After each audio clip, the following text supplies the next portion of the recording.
Welcome to my YouTube channel core concepts engineering. आज हम डाकी unit 1 start करने जा रहे हैं। तो हमें इसमें एल्गोरिथम्स पढ़ना है, उनको एनालाइज करना है, उनकी कॉम्प्लेक्सिटी कैलकुलेट करनी है और हमारी शॉर्टिंग एल्गोरिथम में जैसे शेल शॉर्ट, क्विक शॉर्ट, मर्ज शॉर्ट, हीप शॉर्ट, ये सारी शॉर्टिंग पढ़नी है जो हमारे सिलेबस में है। तो हम अपने फर्स्ट टॉपिक से स्टार्ट करते हैं। एल्गोरिथम। एल्गोरिथम क्या होता है? तो हम इसको ऐसे समझते हैं कि एक एल्गोरिथम जो है वो एक स्टेप बाय स्टेप प्रोसीजर होता है अपनी कोई भी प्रॉब्लम या कोई भी टास्क सॉल्व करने के लिए। सपोज़ हमें कोई एक टास्क सॉल्व करना है तो हम उसको पहले step by step procedure calculate करेंगे, यानी कि उसको प्रोसीजर देखेंगे, स्टेप बाय स्टेप सॉल्व करेंगे उसको, फिर उसके अकॉर्डिंग अपनी प्रॉब्लम को सॉल्व करेंगे। An algorithm is a step by step procedure of or a set of well defined instructions used to solve a problem or perform a task। ठीक है, हम अपनी एक प्रॉब्लम को सॉल्व करने के लिए step by step procedure calculate करते हैं और देन अपना क्या करते हैं, टास्क को परफॉर्म करते हैं। इसको हम ऐसे भी बोल सकते हैं, एल्गोरिथम क्या होता है, ये सेट ऑफ स्टेप्स होते हैं to solve a problem is called algorithm. यानी कि जो भी स्टेप्स होंगे किसी भी प्रॉब्लम को सॉल्व करने के लिए वो क्या होता है, algorithm. Features of an algorithm. क्या की फीचर्स होते हैं एक एल्गोरिथम के? फाइव की मेनली जो होते हैं वो 5 की फीचर्स होते हैं। ठीक है, फर्स्ट होता है फाइनाइट, यानी कि an algorithm should terminates after finite number of steps. इसका क्या मतलब है? इसका ये मतलब है कि जो हमारी एल्गोरिथम है वो एक टास्क को कंप्लीट करने के लिए, यानी कि फाइनाइट नंबर ऑफ स्टेप्स को कंप्लीट करने के लिए क्या हो जानी चाहिए, टर्मिनेट हो जानी चाहिए। ऐसा नहीं है कि वो किसी लूप में चली जाए और टर्मिनेट ही ना हो, उसके कोई फाइनाइट सेट ऑफ स्टेप्स होने चाहिए। ठीक है, it should not go into infinite loop, वो एक इनफाइनाइट लूप में नहीं जानी चाहिए। सेकंड होता है definiteness. Each step should be clear, precise and unambiguous. जितने भी हमारे स्टेप होंगे, जब हम एल्गोरिथम लिखेंगे एक, तो जितने भी हमारे स्टेप होंगे वो क्लियर होने चाहिए, प्रिसाइज और अनएम्बिगुअस होने चाहिए, यानी कि इजीली अंडरस्टेबल होने चाहिए। थर्ड होता है input. Take some data is input में और मे बी ज़ीरो और मोर। अब क्या है, हमारे एक एल्गोरिथम में हमें एक क्या देना है, एक इनपुट देना है। वो इनपुट क्या हो सकता है, ज़ीरो भी हो सकते हैं और ज़ीरो से ज़्यादा भी हो सकते हैं, यानी कि इनपुट देना ज़रूरी है हमारे लिए। फिर उसके बाद है output. It must produce at least one output. इसका मतलब क्या है, जब हम एक एल्गोरिथम लिखते हैं तो हमारा मेन एम क्या होता है कि हमें वो एक एटलीस्ट एक आउटपुट तो प्रोड्यूस करे हमारे लिए। तो यही है कि जब हम एक एल्गोरिथम लिखेंगे तो वो एक आउटपुट प्रोड्यूस करनी चाहिए। फिफ्थ होता है effective. Each step must be basic enough to be performed in practice. इसका मतलब क्या है कि वह इतनी इफेक्टिव होनी चाहिए कि जो हमारे स्टेप्स हैं वो परफॉर्म्ड हो सकें, यानी कि ईजीली टास्क को क्या कर सकें, कंप्लीट कर सकें, यानी कि वो मोर देन इनफ हो वो स्टेप्स की, उसी के अकॉर्डिंग हम क्या कर सकें, अपने जो भी हमारा टास्क है उसको कंप्लीट कर सकें इफ़ेक्टिवली। जैसे हम इसको एक एग्जांपल से समझते हैं। एक एल्गोरिथम लिखनी है हमें दो नंबर्स को ऐड करने के लिए, तो सबसे पहले हम क्या लिखेंगे, स्टार्ट। अब स्टार्ट हो गया, अब हमें इनपुट लेना भी नीडेड है, तो हम क्या करेंगे, इनपुट लेंगे कोई भी दो नंबर्स, ए और बी बोल दिया हमने। ठीक है, हमने इनपुट ले लिए सपोज 20 और 30। अब हम क्या करेंगे, अब हम सम में क्या कर देंगे, ए प्लस बी, यानी कि 20 और 30 को क्या कर देंगे, ऐड, तो 20 प्लस 30। अब उस सम में हमने वैल्यू डाल दी, 20 और 30 कितना हो गया, 50। तो हमने 50 की वैल्यू किस में डाल दी, सम में। अब हमें वो क्या कर देगा, इनपुट कर देगा सम को, और क्या कर देगा, हम जब उसने हमें क्या कर दिया, प्रिंट कर दिया 50, प्रोड्यूस कर दिया 50, तब हमारा टास्क क्या हो जाए, स्टॉप, यानी कि कंप्लीट। तो ये है ऐड करने के लिए टू नंबर्स को। तो देखो ये इफेक्टिव भी है, क्यों, क्योंकि हमें करेक्ट आउटपुट दे रही है। इसमें हमें एक आउटपुट भी मिल रहा है, क्या मिल रहा है, 50। हमने इनपुट भी दिया है 20 और 30 को। डिफाइन नाइस, यानी कि हमारे स्टेप्स जो हैं वो क्लियर हैं, ईजिली अंडरस्टैंडेबल हैं। और फाइनाइट, यानी कि एक टाइम के बाद हमारा जो कोड है, जो हमारी एल्गोरिथम है, वो क्या हो रही है, वो लूप में नहीं जा रही, वो अपने टर्मिनेट्स हो जा रही है अपने टास्क को कंप्लीट करने के बाद। तो ये होता है एल्गोरिथम। नेक्स्ट आता है कॉम्प्लेक्सिटी ऑफ एन एल्गोरिथम। ठीक है, हम कॉम्प्लेक्सिटी किसे बोलते हैं, तो the complexity of an algorithm means the amount of time and memory an algorithm uses when solving a problem. Complexity क्या होता है, सिंपली कॉम्प्लेक्सिटी का मतलब ये होता है कि कितना अमाउंट ऑफ टाइम या मेमोरी, दो टर्म होते हैं कॉम्प्लेक्सिटी में, टाइम और स्पेस, कि हमारा जो एल्गोरिथम है वो कितना अमाउंट ऑफ टाइम ले रही है और कितना अमाउंट ऑफ मेमोरी यूज़ कर रही है एक टास्क को या एक प्रॉब्लम को सॉल्व करने के लिए, उसे हम बोलते हैं कॉम्प्लेक्सिटी। तो they are mainly two types of complexity, time complexity और स्पेस कॉम्प्लेक्सिटी, क्योंकि हम वही तो बात कर रहे हैं कि कितना अमाउंट ऑफ टाइम और मेमोरी ले रही है। तो कितने टाइप्स की होंगी, टू टाइप्स की होंगी, टाइम और स्पेस कॉम्प्लेक्सिटी। तो टाइम कॉम्प्लेक्सिटी क्या होती है, this tells us how much time an algorithm takes during its execution। Time complexity बताती है कि कितना टाइम एक एल्गोरिथम लेगी अपने टास्क को एग्जीक्यूट करने के लिए। जैसे एग्जांपल लेते हैं, suppose you want to find a number in a list, हमारे पास एक लिस्ट है, हमें उसमें क्या फाइंड करना है, एक नंबर फाइंड करना है। तो अगर if the list has 10 numbers, अगर 10 नंबर्स हैं तो हमें 10 स्टेप्स तक जाना पड़ेगा, यू में चेकअप, हमें 10 स्टेप्स तक चेक करना। सपोज हमारे पास क्या है, 1 2 3 4 5 6 7 8 9 10, ये हमारे पास 10 नंबर है। सपोज हमें चेक करना है 10 नंबर्स में, तो हमें लास्ट तक चेक करना पड़ेगा एक नंबर को फाइंड करने के लिए। If the list has 100,000 numbers, you में चेक अप टू 1000 स्टेप्स। अगर इसमें 1000 क्या होते हैं, नंबर्स होते, तो हमें 1000 स्टेप्स तक चेक करना पड़ता। If the list has an numbers, अगर उसके पास एन नंबर्स होते तो हमें कितने स्टेप्स तक चलना होता, एन स्टेप्स तक। तो ये क्या बता रहा है, टाइम कॉम्प्लेक्सिटी। यानी कि इसे हम कैसे लिख सकते हैं, अभी हम नोटेशन पढ़ेंगे तो तब पता चलेगा। ठीक है, बिग ऑफ एन, ठीक है, ये होता है टाइम कॉम्प्लेक्सिटी। देन आती है स्पेस कॉम्प्लेक्सिटी, कि स्पेस कॉम्प्लेक्सिटी क्या होता है। Space complexity tells us how much RAM यानी कि memory an algorithm needs to run, कितनी मेमोरी की नीड है एक टास्क को परफॉर्म करने के लिए। Suppose if you just use, अगर हम एक वेरिएबल यूज़ कर रहे हैं तो स्पेस कॉन्स्टेंस कितना होगा, बिग ऑफ 1।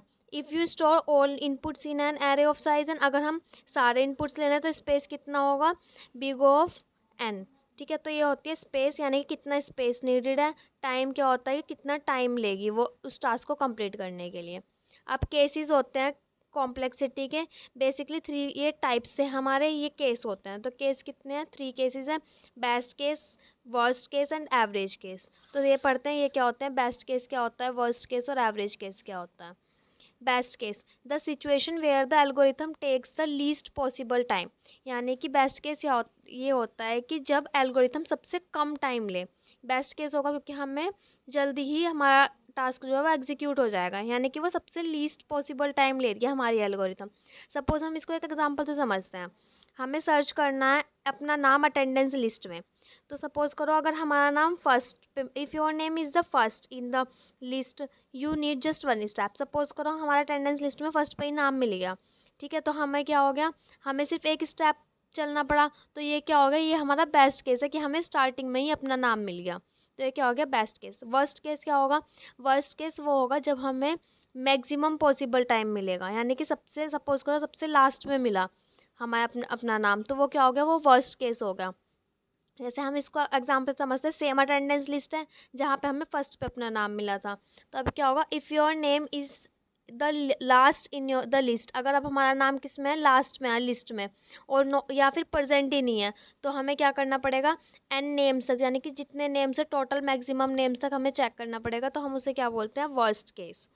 देन आता है एवरेज केस, कि एवरेज केस क्या होता है, the situation where your input is somewhere in the middle. अगर हमारा सब, बेस्ट केस क्या था, फर्स्ट पे ही मिल गया। वर्स्ट केस क्या है, अगर हमारी इतने नंबर ऑफ लिस्ट है लास्ट में मिलेगा। एवरेज केस क्या होगा, अगर हमें मिडल में मिल जाए। ठीक है, तो ये होता है द सिचुएशन वे कि कहाँ पे हो, उस जहाँ पे मिडल में हमारा एलिमेंट प्रेजेंट हो। ऑन एवरेज यू में check about n by 2 names in linear search. हम इसमें इसे क्या बोलते हैं, अगर हमारी सपोज करो एन नंबर ऑफ लिस्ट है, तो अगर हमें मिडिल में मिलेगा तो हम उसे क्या बोलेंगे, एन बाय 2 टाइम्स। ठीक है, नेक्स्ट टॉपिक है हमारा एसिम्प्टोटिक नोटेशन। एसिम्प्टोटिक नोटेशन क्या होता है, ये एक मैथमेटिकल नोटेशन होता है जिसको हम यूज़ करते हैं to describe the running time of an algorithm. ये हमारा बताता है कि हमें एल्गोरिथम को रन करने के लिए कितना टाइम लगा। यानी कि एसिम्प्टोटिक नोटेशन क्या होगा, एक मैथमेटिकल नोटेशन हो गया जो हमें डिस्क्राइब कर रहा है कि अगर हम अपने एल्गोरिथम रन कर रहे हैं तो वो कितना टाइम ले रही है, रनिंग टाइम कैलकुलेट कर रहा है। It is use to analyse the performance of algorithm. हम इसका किस लिए यूज़ करते हैं, अपनी एल्गोरिथम का परफॉर्मेंस को एनालाइज करने के लिए। तो इसके 3 केसेस होते हैं, big O notation, big omega और थीटा। बिग ओ नोटेशन को कैपिटल ओ से बोलते हैं और इसको क्या बोलते हैं, वर्स्ट केस। वर्स्ट केस यानी कि अपर बाउंड। ठीक है, अभी हमने 3 केसेस पढ़े था, तो बिग ओ होता है वर्स्ट केस, बिग ओमेगा होता है बेस्ट केस यानी कि लोअर बाउंड, थीटा होता है एवरेज केस यानी कि थीटा बाउंड। ये हमारे एसिम्प्टोटिक नोटेशन होते हैं। अभी हमने क्या क्या पढ़ा, कॉम्प्लेक्सिटी पढ़ी, टाइम कॉम्प्लेक्सिटी और स्पेस कॉम्प्लेक्सिटी। देन हमने केसेस पढ़े, बेस्ट केस, एवरेज केस और वर्स्ट केस। ये हमने एक एक अटेंडेंस वाले एग्जाम्पल से समझ लिए। अब हम पढ़ते हैं एसिम्प्टोटिक नोटेशन। तो फर्स्ट पढ़ा था हमने, ये क्या होता है, बिग ओ नोटेशन, और यहाँ पे लिखा भी है बिग ओ नोटेशन को हम क्या बोलते हैं, वर्स्ट केस। ठीक है, ये वर्स्ट केस होता है। It describes the worst case time of an algorithm, ये वर्स्ट केस टाइम बताता है। ठीक है, in the worst case you may check all n elements. अभी हमने पढ़ा अगर वर्स्ट केस है तो हमें लास्ट तक एलिमेंट्स को चेक करना पड़ेगा, एन एलिमेंट्स को। It tells you the upper limit, ये क्या बताता है, अपर लिमिट बताता है। ठीक है, तो ये याद रखना है, जो हमारा फंक्शन होगा एफ एन की वैल्यू होगी वो 0 से तो बड़ी और इक्वल्स टू होगी, लेकिन सी जी एन से क्या होगी, स्मॉल होगी या फिर उसके इक्वल होगी। ठीक है, अभी हम इसका एग्जाम्पल से समझेंगे। अभी ये समझना है बस कि एफ एन की जो वैल्यू होगी वो 0 से ग्रेटर देन होगी और सी जी एन से क्या होगी, लेस देन होगी। क्यों, क्योंकि हम इसमें क्या कैलकुलेट कर रहे हैं, अपर लिमिट यानी कि अपर बाउंड। ठीक है, अभी हम देखते हैं, ये एक ग्राफ है, यहाँ पे क्या है, यहाँ पे एन लिखा है और टी, ये हमारा क्या हो गया। अब यहाँ क्या होगा, जो हमने भी क्या पढ़ा, एफ एन की वैल्यू क्या होगी, सी जी एन से छोटी होगी। तो एफ एन अगर इधर है, सी जी एन की वैल्यू क्या होगी, बड़ी होगी, यानी कि सी जी एन किधर जाएगा, सी जी एन का ग्राफ अपर बाउंड की तरफ, क्योंकि ये क्या बताता है, अपर लिमिट। तो सी जी एन क्या बताएगा हमें, अपर लिमिट।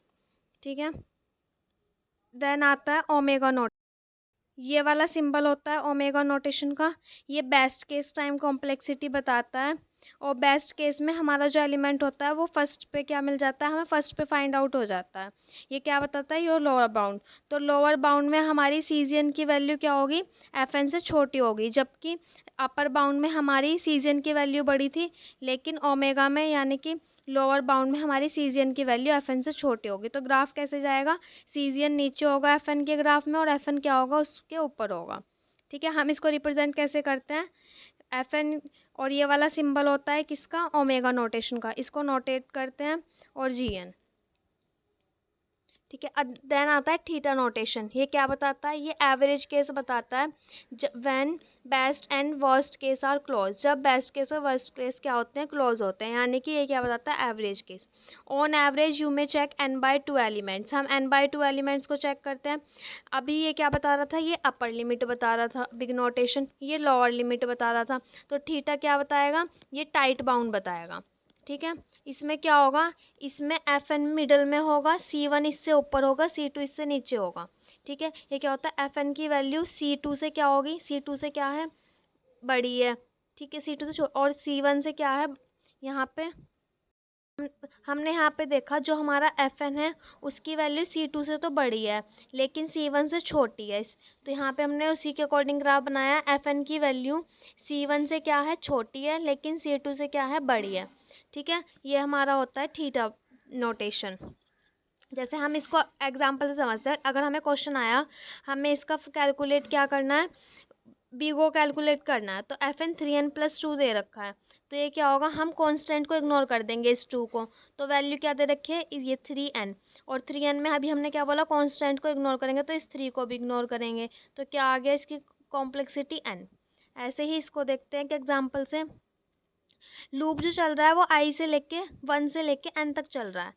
अभी हमने पढ़ा था अगर हमें 1 से n तक चेक करना है तो कितनी टाइम कॉम्प्लेक्सिटी लगती है, n, वर्स्ट केस में। ठीक है, तो ये n तक। अब जे लूप जो चल रहा है वो n/2 तक, अगर 1 से n तक n कॉम्प्लेक्सिटी लग रही है तो 1 से n/2 तक n/2 कॉम्प्लेक्सिटी लगेगी। ठीक है, तो अब हम क्या कर देंगे, इन दोनों की कॉम्प्लेक्सिटी निकालने के लिए मल्टीप्लाई करेंगे, n इंटू n/2, तो n का और n का क्या हो जाएगा, स्क्वायर, n स्क्वायर अपॉन 2। अभी हमने पढ़ा कि हमें कॉन्स्टेंट को क्या करना है, इग्नोर, तो हमने कांस्टेंट को इग्नोर करा तो क्या हुआ, हमारा जो कॉम्प्लेक्सिटी आई वो क्या आई, n का स्क्वायर। ठीक है, अभी इसको एक एग्जांपल से देखते हैं। सपोज 10n की पावर 3 + 5n की पावर 2 + 17 है, तो हम क्या करेंगे, हमारे पास हमने 10 को इग्नोर करा, 5 को इग्नोर करा और 17 हो गया, तो क्या बचा n की क्यूब प्लस n का स्क्वायर। तो हमें ग्रेटर वैल्यू लेनी, ग्रेटर वैल्यू क्या है n की पावर 3, तो टाइट बाउंड क्या आएगा इसका n की पावर 3। ठीक है। देन अब हमारा नेक्स्ट टॉपिक है रिकरेंस, कि रिकरेंस क्या होता है। A function call itself to solve a particular program is called recursion. अभी हमने रिकरेंस पढ़ा नहीं था, लेकिन हमने क्या पढ़ा था, रिकर्जन, कि रिकर्जन क्या होता है, जब एक फंक्शन खुद को ही कॉल करे तो उसे क्या बोलते हैं, रिकर्जन। लेकिन रिकरेंस क्या होता है, रिकर्जन तो हमने समझ आ गया कि जब एक फंक्शन खुद को कॉल करे। रिकरेंस क्या होता है, रिकरेंस एक इक्वेशन होती है जो एक फंक्शन को डिस्क्राइब करती है। A recurrence is an equation that describes a function in terms of its value or smaller inputs। क्या होता है रिकरेंस, एक इक्वेशन होती है जो एक फंक्शन को क्या करती है, डिस्क्राइब करती है। सपोज करते हैं, write a recurrence relation to find the factorial of a number. अगर हमें रिकर्जन लिखना होता तो हम इसका कैसे लिखते, एफ एन इक्वल्स टू, जब वैल्यू वन, एन की वैल्यू 1 हो तो आउटपुट क्या है, 1 आए। लेकिन अगर वैल्यू 1 नहीं है तो क्या फॉर्मूला लगेगा, n into fact of n-1। ठीक है।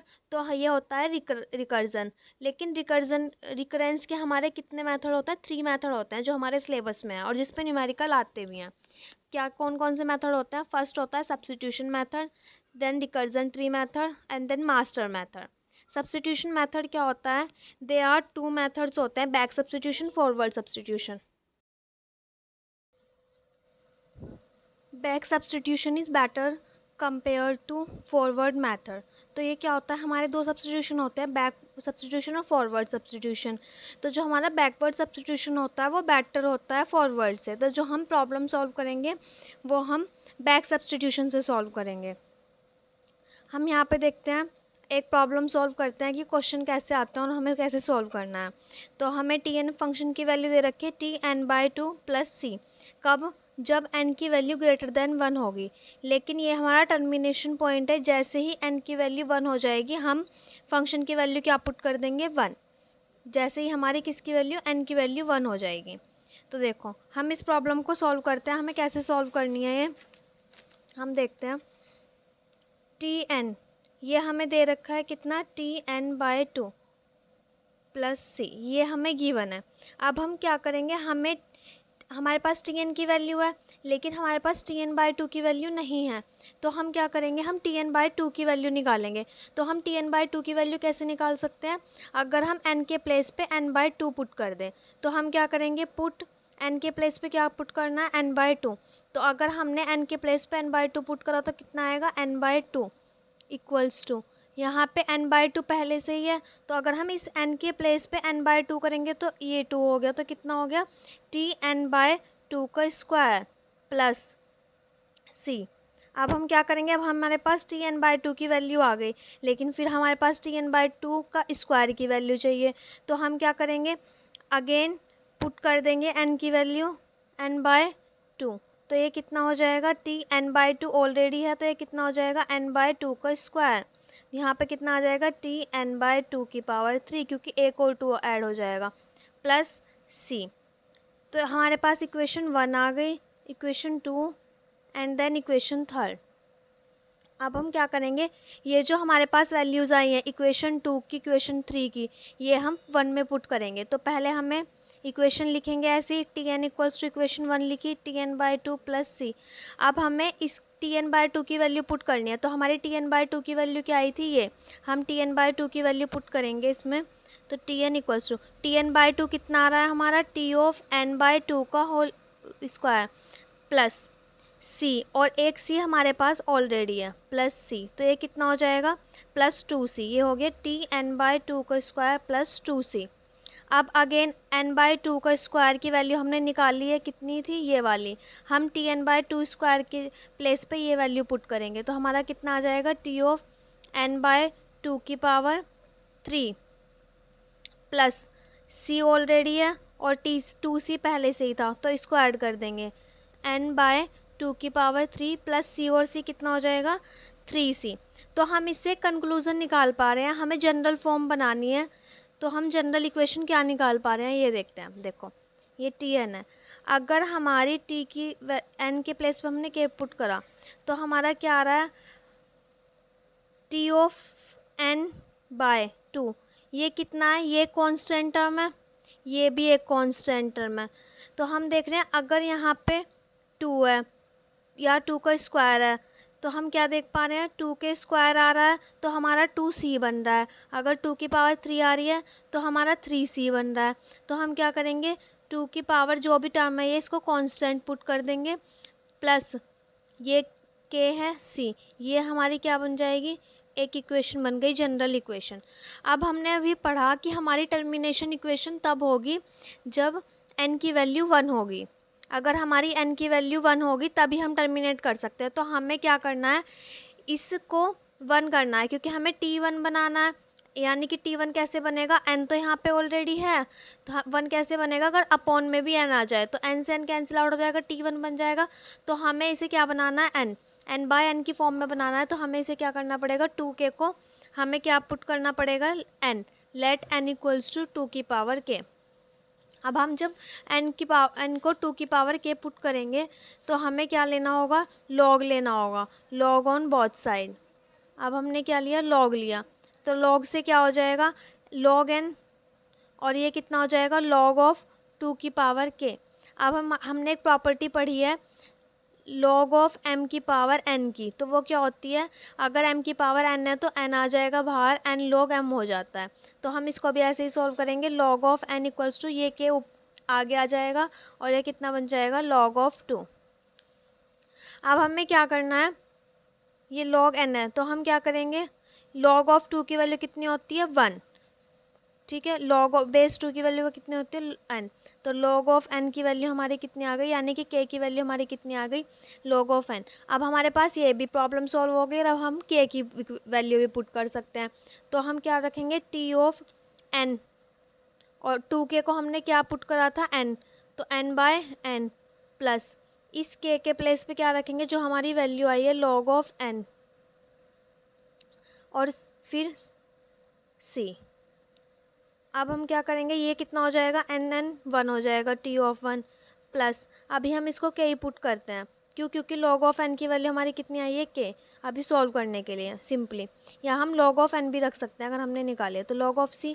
अब t ऑफ 1 की वैल्यू हमने कितनी रखी थी, हमारा टर्मिनेशन पॉइंट था, अगर हमारे 1 आता है तो हम इसको सिंपली क्या पुट कर देंगे, 1 plus log of n c। तो हमने अभी क्या पढ़ा था कि हमें कांस्टेंट को क्या करना है, नेगलेक्ट करना है। कांस्टेंट हम क्या कर देंगे, नेगलेक्ट कर देंगे। तो हमारा क्या आएगा, log ऑफ n c। ये क्या है, ये कांस्टेंट, ये वाला भी हम क्या करेंगे, इग्नोर करेंगे। तो log ऑफ n क्या आ गई हमारी, टाइम कॉम्प्लेक्सिटी। यहाँ पे हमारी प्रॉब्लम सॉल्व। सेम मेथड से, सब्स्टिट्यूशन मेथड से भी ये वाली प्रॉब्लम सॉल्व करनी है हमें, ठीक है। यहाँ पे टर्मिनेशन पॉइंट क्या है, यहाँ पे भी n की वैल्यू 1 है तो हम क्या पुट कर देंगे, 1, ये हमारा टर्मिनेशन पॉइंट है, ठीक है। तो हमें क्या वैल्यू दे रखी है, n इंटू टी n-1। तो अब हम क्या करेंगे, हमें क्या फंक्शन दे रखा है, t of n equals to n into T of n-1, हमें ये इक्वेशन दे रखी है। तो अब हम क्या करेंगे, हमारे पास n तो हमें पता ही है, हमें क्या करना है, इसकी वैल्यू नहीं है। तो अगर हमें इसकी वैल्यू कैलकुलेट करनी है तो हम क्या पुट करेंगे, n के प्लेस पे put n equals to n-1। हम n-1 पुट करेंगे तो इसके प्लेस पे क्या आ जाएगा, n-1। n के प्लेस पे हम क्या पुट कर रहे हैं, n-1, तो इसमें भी चेंज आएगा, n-1 हो जाएगा। यहाँ पे अगर हम n-1 में फिर -1 रखते हैं तो कितना हो जाएगा, n-2। ये इक्वेशन सेकंड हो जाएगी हमारी और ये इक्वेशन फर्स्ट। देन अब हमारे पास n-2 की वैल्यू नहीं है, तो Tn-2 के लिए अगेन हम पुट क्या करेंगे, n की वैल्यू n-1। तो ये कितना हो जाएगा, n-2, और ये कितना आएगा हमारा n-, ये भी 2 हो जाएगा, इंटू टी ऑफ n-3। ये हमारी इक्वेशन बन जाएगी थर्ड। अब हमारी जैसे ही थर्ड इक्वेशन बनेगी, हमें क्या करना है, सेकंड और फर्स्ट इक्वेशन को इक्वेशन फर्स्ट में पुट करना है। तो हम क्या करेंगे, as it is first equation को पुट करेंगे, T n equals to n into T of n-1। अब इस टी ऑफ n-1 के प्लेस पे ये पूरी वैल्यू पुट करेंगे। तो अगर हम वैल्यू पुट करते हो तो कितना आएगा, n into T of n-1 की वैल्यू क्या होगी, n-1 into T of n-2। ठीक है। अब हम क्या करेंगे, अब हम T of n minus two की वैल्यू पुट करेंगे ये वाली, तो यहाँ पे क्या हो जाएगा, n into n minus one ऐसे ही रहेगा, इसके प्लेस पे कर रहे हैं क्योंकि हम, तो फिर नेक्स्ट क्या आएगा, n minus two into T of n minus three. ठीक है। अब अगर हम एक जनरल इक्वेशन बनाएं, जनरल इक्वेशन, तो वो क्या बनेगी देखते हैं। देखो एन से एज इट इज़ रहेगा, n minus one as it is रहेगा, एन माइनस टू इंटू, अगर हम इस एन माइनस थ्री, अगर हम ऐसे ही चलते जाएं तो हम n minus one, n minus में से एन माइनस वन सब्ट्रैक्ट कर सकते हैं, तो एन से एन कैंसिल आउट हो जाएगा, तो यहाँ पे क्या बनेगा, n n minus one n minus two into dash dash dash क्या बनेगा, टी ऑफ वन। ठीक है, टी ऑफ वन, ये हमारा टर्मिनेशन पॉइंट आ गया। तो अगर हमारा टर्मिनेशन पॉइंट आ जाता है तो हमें पता है टी ऑफ वन की वैल्यू क्या होती है, हमने पढ़ा था वन, तो इसके प्लेस पे क्या रख देंगे हम, one, n minus one n minus two into dash dash dash one. तो अब हम क्या इमेजिन कर सकते हैं, अगर ये वन आ रहा है तो हम यहाँ से क्या, अब हमें कॉमन लेना है क्योंकि हमें प्रॉब्लम को सॉल्व करना है, तो हम यहाँ से कॉमन लेंगे, तो कॉमन लिया एन, एन कॉमन लिया तो यहाँ पे क्या बचा, यहाँ से n तो ऑलरेडी था ये वाला, अब हमने इस इक्वेशन में से n कॉमन लिया तो अंदर क्या बचा, वन, फिर इसके प्लेस पे minus one upon n, then यहाँ से भी n कॉमन ले रखा है हमने, n कॉमन लिया तो यहाँ क्या बचा, one minus two by n dash dash, अगर हम यहाँ से भी n कॉमन लेते तो कितना बचता है, n वन अपॉन एन। ठीक है, अब हम क्या करेंगे, यहाँ से हमने क्या n कॉमन लिया है, ठीक है। अब हम क्या करेंगे, हमने अभी सीखा था कि हमें नेगलेक्ट करना है कांस्टेंट टर्म, तो हम कांस्टेंट को नेगलेक्ट करेंगे, लेकिन n इंटू एन हमारा कितना हो जाएगा, n की पावर n। ठीक है, और ये कांस्टेंट है, वन भी कांस्टेंट है, ये सब कांस्टेंट है इधर, ये कांस्टेंट, तो अब हमारा n की पावर n, यानी कि क्या कॉम्प्लेक्सिटी आएगी, ऑर्डर ऑफ n की पावर n, ये हमारी क्या आ गई, टाइम कॉम्प्लेक्सिटी। सिर्फ हमें ये ध्यान रखना है कि हमें अपनी बेस कंडीशन लेके आनी है, यानी कि टर्मिनेशन कंडीशन, ये हमारी बेस कंडीशन होगी, और इसको हम टर्मिनेशन, जहाँ पे भी टी की एन हो वन हो जाएगा वहीं पे हमें बेस कंडीशन अप्लाई करनी है।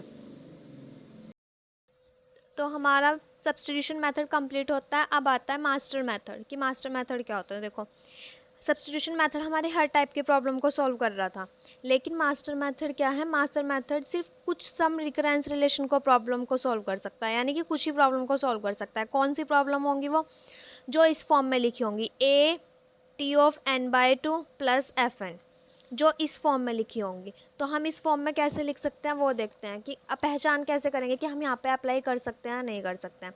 तो देखो किस फॉर्म में होंगी, a T of n by b plus f n, यहाँ पे कोई भी फंक्शन हो सकता है, जैसे n का स्क्वायर हो गया, n की पावर 3 हो गई, कोई भी फंक्शन हो सकता है इधर। a कोई कांस्टेंट है, b भी कोई कांस्टेंट है, सपोज करो a हमारा 3 है, कोई कांस्टेंट 3 2 5 कोई भी, ठीक है, t। अब n ये भी एक कांस्टेंट है, ये सपोज करो 2 है, प्लस fn कोई ले लिया n स्क्वायर, जो इस इक्वेशन में बिल्डअप होगा सिर्फ उसी प्रॉब्लम को हम सॉल्व कर सकते हैं, अदरवाइज हम और प्रॉब्लम को सॉल्व नहीं कर सकते हैं। सिर्फ इन्हीं टाइप्स की प्रॉब्लम को सॉल्व कर सकते हैं जो इस फॉर्म में लिखा होगा मास्टर मेथड के थ्रू। ठीक है, जहाँ पे हमारी ए की वैल्यू, यानी कि कोई भी जो भी हम वैल्यू लेंगे ए की और बी की, वो ए की वैल्यू तो ग्रेटर देन और इक्वल टू 1 होनी चाहिए, और बी की वैल्यू ग्रेटर देन 1 होनी चाहिए। ठीक है, तो हम इसका सॉल्यूशन कैसे लिखते हैं, ये इक्वेशन सॉल्व करते हैं, लेकिन सॉल्यूशन किस फॉर्म में आता है, वो आता है n to the power log base b a, ठीक है, और वी एन, ये हमारी इक्वेशन होती है जब हम सॉल्व करते हैं। क्या होती है, N log base b a v n, a जो भी कोई कांस्टेंट होगा वो, बी जो भी कोई कांस्टेंट होगा वो, ये हमें लर्न करना है कि ये जैसे हम फॉर्मूले लर्न करते हैं वैसे ही। ठीक है, वी एन, अभी हम वी एन कैसे कैलकुलेट करेंगे वो देखेंगे। तो जो हमारा वी एन है वो एच एन पे डिपेंड करता है, एच एन यानी कि f n upon n log base b a, f n upon log base, हम वी एन तब पुट करेंगे, पहले हमें उससे पहले एच एन कैलकुलेट करना होगा। तो एच एन का फॉर्मूला क्या होता है, एफ एन यानी कि जो भी ये फंक्शन होगा वो, अपॉन में जो हमारा ये आएगा वो।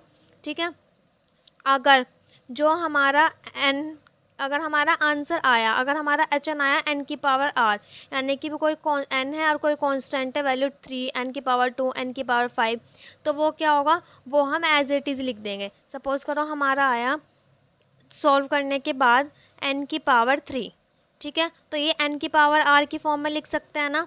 तो ये सेम रहेगा, हमारी कॉम्प्लेक्सिटी चेंज नहीं करनी, हमारी वी एन की वैल्यू यही रहेगी n की पावर 3। लेकिन सपोज़ करो अब n की पावर r में r की वैल्यू लेस देन ज़ीरो आ गई, r की वैल्यू लेस देन ज़ीरो, यानी कि r की वैल्यू नेगेटिव में आ गई।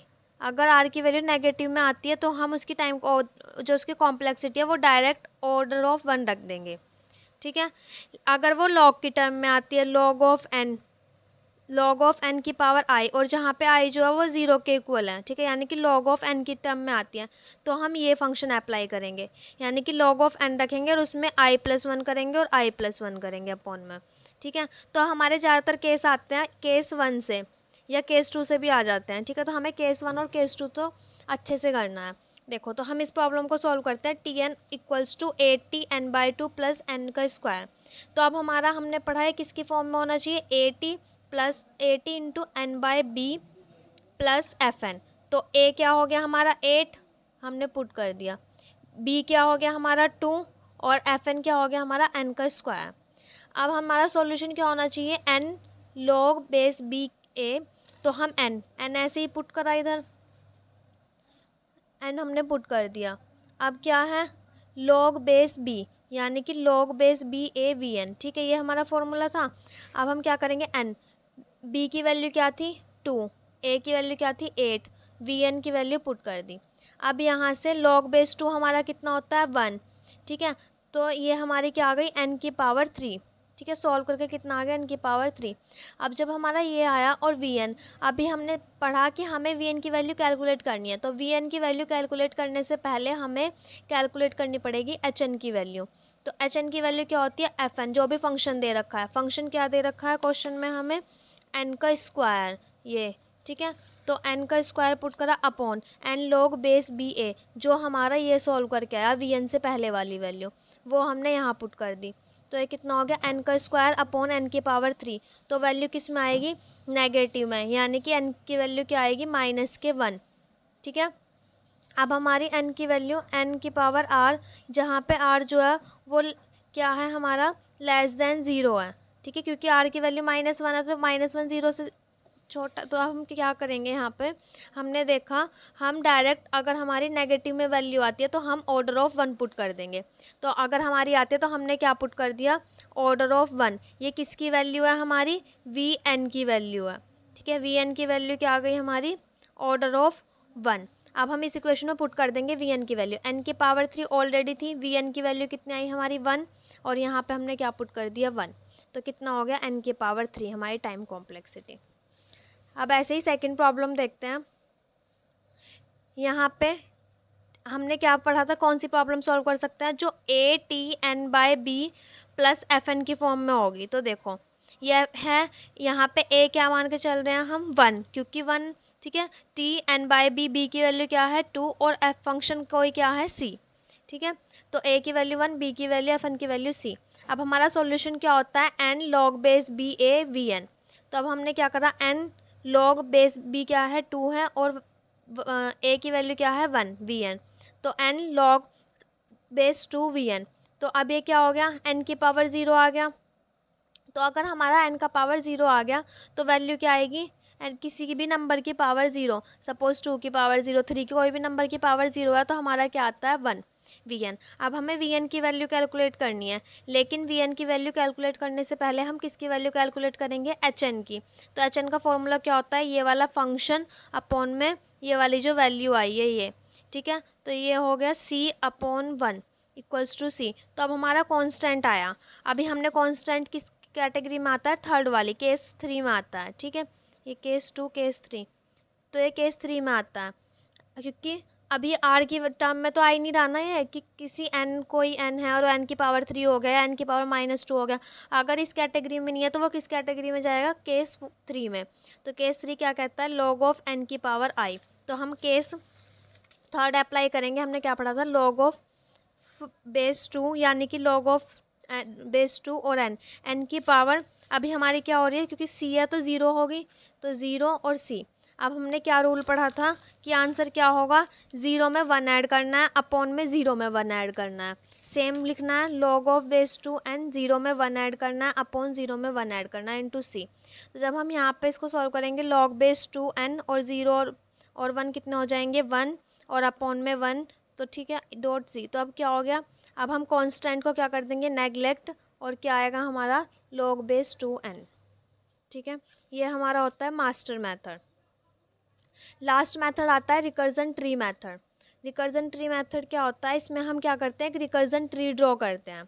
ठीक है, अब क्या मैं इसका क्वेश्चन भी हो सकता है कि क्या इसको मास्टर प्रॉब्लम से सॉल्व कर सकते हैं, हाँ इसको मास्टर प्रॉब्लम से भी सॉल्व कर सकते हैं। देखो 2t, सिर्फ इस इक्वेशन की बात कर रही हूँ मैं अभी, तो देखो ये a t n by b plus f n उसकी फॉर्म में बिल्डअप हो रहा है ना, तो इसको हम रिकर्जन ट्री को हम मास्टर मेथड से भी इस वाली प्रॉब्लम को सॉल्व कर सकते हैं। तो अब इसमें हमें ट्री बनाना है। ट्री कैसे बनाना है, डिवाइड करने के बाद हम डिवाइड करेंगे। देखो टी एन है, ठीक है, अब टी एन को n बाय 2 में डिवाइड करना है, n बाय 2 में।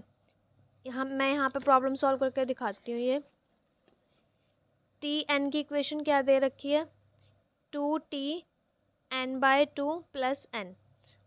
हम क्या करेंगे, टी एन है ये, और ये n कितनी बार डिवाइड करना है, n बाय 2 की फॉर्म में 2 बार डिवाइड करना है, तो n बाय 2, और यहाँ भी n बाय 2, टी ऑफ, और यहाँ पे लास्ट टर्म क्या है, n।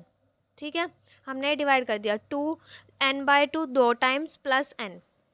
अब हम क्या करेंगे, अगेन n बाय 2 है, तो n बाय 2 को कितने पार्ट्स में डिवाइड करेंगे हम, n बाय 2 का स्क्वायर। जब हम अगेन डिवाइड करेंगे तो n बाय 2 पुट करेंगे, n बाय 2 का square, t of n by 2 का स्क्वायर, ये भी t ऑफ n बाय 2 का स्क्वायर, और यहाँ पे क्या आ जाएगा, n बाय 2। क्यों, क्योंकि हमने n के प्लेस पे क्या रख रहे हैं, n बाय 2। इसमें भी अगर हम n के प्लेस पे n बाय 2 पुट करेंगे तो ये भी क्या आ जाएगा, n बाय 4, यानी कि 2 का स्क्वायर, ये भी t ऑफ n बाय 2 का स्क्वायर, और ये कितना आ जाएगा, n बाय 2। क्यों, क्योंकि हमें 2 बार डिवाइड करना है 2t, तो हम 2 बार डिवाइड करेंगे प्लस लास्ट वाली टर्म लिखेंगे, 2 बार डिवाइड करेंगे प्लस इस n को हमें टच नहीं करना है, n ऐसे ही चलेगा क्योंकि हमें डिवाइड नहीं करना है। हम सिर्फ जिसके जो फंक्शन होगा उसको डिवाइड करेंगे। सपोज t है तो t वाले पार्ट को डिवाइड करेंगे, और को डिवाइड नहीं करेंगे। अब n बाय 2 का स्क्वायर हो गया। अब अगर हम इसको अगेन डिवाइड करें तो ये अगेन डिवाइड होगा, t n बाय 2 की पावर 3, फिर ये t ऑफ n बाय 2 की पावर 3, देन अगेन किस में होगा, n बाय 4। ऐसे ही ये डिवाइड होगा, t ऑफ n बाय 2 की power 3, t of n by 2 की पावर 3, और ये किस में आ जाएगा, n बाय 2। लेकिन ये n बाय 2 ऐसे ही रहेगा, इसको डिवाइड नहीं करेंगे। फिर t वाले टर्म को डिवाइड करेंगे तो किस में हो जाएगा, n बाय 2 ऑलरेडी था, n बाय 2 की power 3, t of n by 2 की power 3, t of n by 2 की पावर 3, देन इसको डिवाइड करेंगे। तो हम क्या देख पा रहे हैं, यहाँ पे किस में डिवाइड हो रहा था, सेकंड इक्वेशन में n बाय 2 की फॉर्म में। यहाँ पे ये किस में डिवाइड हो रहा है, n बाय 2 की पावर 3 की फॉर्म में। यहाँ पे सॉरी n बाय 2 के स्क्वायर की फॉर्म में। यहाँ पे किस में डिवाइड हो रहा है, t ऑफ n बाय 2 की पावर 3 की फॉर्म में। तो हम क्या देख पा रहे हैं, n की पावर 1 सपोज करें यहाँ, अगर यहाँ 1 करें, यहाँ 2, यहाँ 3, यानी कि कांस्टेंट इंक्रीज हो रहा है। n बाय 2 तो सेम है सभी में, n by 2, n by 2, n by 2, लेकिन क्या k कांस्टेंट चेंज हो रहा है, n by t of n by 2 की पावर k। ठीक है, अब हमारे पास एक बेस कंडीशन क्या है कि हमें 1 पे बेस कंडीशन है, हमें n की वैल्यू 1 पुट करनी है। तो हम कैसे कर सकते हैं, हम क्या करेंगे, हम इस इक्वेशन में एज्यूम कर लेंगे कि n बाय 2 की पावर k है, वो किसके इक्वल है, 1 के इक्वल है। ये हमें एज्यूम करना है। ठीक है, तो यानी कि क्यों एज्यूम करना है, हमने पिछली बार क्या पढ़ा था, इसे छोड़ अब ऐसे समझते हैं, हमें n बाय n की फॉर्म में लाना है। क्यों, क्योंकि अगर हम n बाय n की फॉर्म में लाएंगे तभी हमारा t ऑफ 1 बनेगा। तो हम 2k को डायरेक्ट क्या पुट कर ले, n। क्यों, क्योंकि हमें इसमें लाना है, तो इस 2k को जब हम n पुट करेंगे तभी तो ये n बाय n की फॉर्म में आएगा। तो हमने ये 2k इक्वल्स टू n, ठीक है, ये ले लिया। फिर अगेन जैसे हमने फर्स्ट प्रॉब्लम सॉल्व करी थी, हम इसमें लॉग लेंगे दोनों तरफ, तो ये क्या हो जाएगा, log ऑफ 2 की power k equals to log of n। फिर हमने एक प्रॉपर्टी पढ़ी थी कि k पहले आ जाता है, तो k क्या हो जाएगा, k of log 2 equals to log n। ठीक है, अब हमारा क्या बन जाएगा, k equals to log of n। क्यों, क्योंकि log ऑफ n 1 हो जाएगा, log ऑफ 2 1 हो जाएगा, तो ये कितना आ गया, k की वैल्यू log ऑफ n। ठीक है, अब हमने क्या पढ़ा था, जो हमारी टाइम कॉम्प्लेक्सिटी होगी वो कितनी होगी, n ऑलरेडी है। क्यों, क्योंकि हमारा n तो चलते हुए आ रहा है ना, देखो n, इधर भी n, तो हमारा n ऑलरेडी चलते हुए आ रहा है, तो n पहले से ही था। अब हमारा क्या बना, log n, log n हमने क्या ले लिया, k, तो ये कितना हो गया, n log k की वैल्यू क्या है, log n, तो हमारी टाइम कॉम्प्लेक्सिटी आ गई n log n। ठीक है, ये हमारा था रिकर्जन ट्री मेथड। अभी हम एक नेक्स्ट प्रॉब्लम और सॉल्व करते हैं, समझते हैं कैसे करनी है। T of N equals to 1 होगा, 2t n-1 + 1। तो हमने क्या करा, अगेन n-1 को कितने पार्ट्स में डिवाइड करना है, 2 पार्ट्स में, तो 2 पार्ट्स में डिवाइड करा टी ऑफ n-1 को, प्लस क्या होना चाहिए, साथ में 1 भी होना चाहिए, 1। ठीक है, देन अगेन इस प्रॉब्लम को डिवाइड करेंगे, जैसे तो इसको भी किस में पार्ट करेंगे, 2 पार्ट्स में डिवाइड करेंगे और एक 1 होगा साथ में, तो 2t n-2 हो जाएगा, n-2 1। ऐसे ही इस प्रॉब्लम को सॉल्व करेंगे। ठीक है, अब हम क्या देख पा रहे हैं कि हमेशा जो बन रहा है, इधर क्या बन रहा है, n-1 n-2 n-3, यानी कि n- तो कांस्टेंट है और जो वो k है वो स्विच हो रहा है, यानी कि कभी वो 1 2 3। ठीक है, तो n-k का स्ट्रक्चर बनेगा ये। तो हम क्या सपोज करेंगे, n-k, यानी कि हमें ये क्या बनाना है, एन पुट करना है, तो हम क्या कर देंगे के को, क्योंकि हमें क्या बेस कंडीशन बनानी है, एन की वैल्यू 0 बनानी है, तो एन की वैल्यू कब 0 बनेगी, टी ऑफ n-1 होगा, तो n-1 n-n कितना हो जाएगा, 0। तो हम क्या पुट करेंगे, n-k है, तो हम क्या पुट करेंगे, k की वैल्यू n। ठीक है, हमने ये पुट करी, तो यहाँ पे इक्वेशन क्या बनेगी, 2 की पावर 0 + 2 की पावर 1 + 2। तो ये हमारा फॉर्मूला होता है सम निकालने के लिए, r की पावर n-1 अपॉन n-1। ठीक है, तो ये हमारा वैल्यू आ जाएगी ऑर्डर ऑफ 2 की पावर n। अब हमारा नेक्स्ट पार्ट है शॉर्टिंग, यानी कि टाइप फर्स्ट पार्ट जो है इसका वो कंप्लीट होता है। अब हमें सेकंड टाइप पार्ट पढ़ना है इसका, शॉर्टिंग। शॉर्टिंग का मतलब क्या होता है, शॉर्टिंग का मतलब होता है अपने डेटा को एक पर्टिकुलर ऑर्डर में अरेंज करना, या तो वो असेंडिंग ऑर्डर हो या वो डिसेंडिंग ऑर्डर हो। अच्छा, ठीक है, यानी कि स्मॉल टू लार्ज अरेंज कर सकते हैं, लार्ज टू स्मॉल अरेंज कर सकते हैं। तो जो हमारे सिलेबस में है वो सिलेबस में है हमारे शैल शॉर्ट, क्विक शॉर्ट और मर्ज शॉर्ट। लेकिन शैल शॉर्ट से पढ़ने से पहले हमें क्या पढ़ना है, इंसर्शन शॉर्ट, क्योंकि शैल शॉर्ट जो है वो हमारा इम्प्रूव्ड वर्जन होता है इंसर्शन शॉर्ट का। पहले इंसर्शन शॉर्ट थी, फिर उसमें कुछ इम्प्रूव किए गए, फिर क्या हमारी आई शैल शॉर्ट। ठीक है, इन इंसर्शन शॉर्ट वी कंपेयर, हम इंसर्शन शॉर्ट में एडजेसेंट एलिमेंट्स को कंपेयर करते थे, लेकिन शैल शॉर्ट में हम क्या कंपेयर करेंगे, कंपेयर दैट आर, जो हमारे दूर तक के पार्टी वो होंगे, डेटा होगा, ठीक है, उसको। तो हम देखते हैं पहले इंसर्शन शॉर्ट कि इंसर्शन शॉर्ट कैसे वर्क करती है। ठीक है, insertion sort is a simple sorting algorithm. ठीक है, हम जैसे क्या करते हैं, it works the same way you arrange playing cards in your hand. जैसे हम क्या करते हैं, कार्ड्स खेलते हैं, तो उसी तरह से हम इंसर्शन शॉर्ट करते हैं, यानी कि हम क्या करेंगे, एक कार्ड उठाएंगे एक टाइम पे और उसको उसकी करेक्ट पोजीशन पे पुट करेंगे।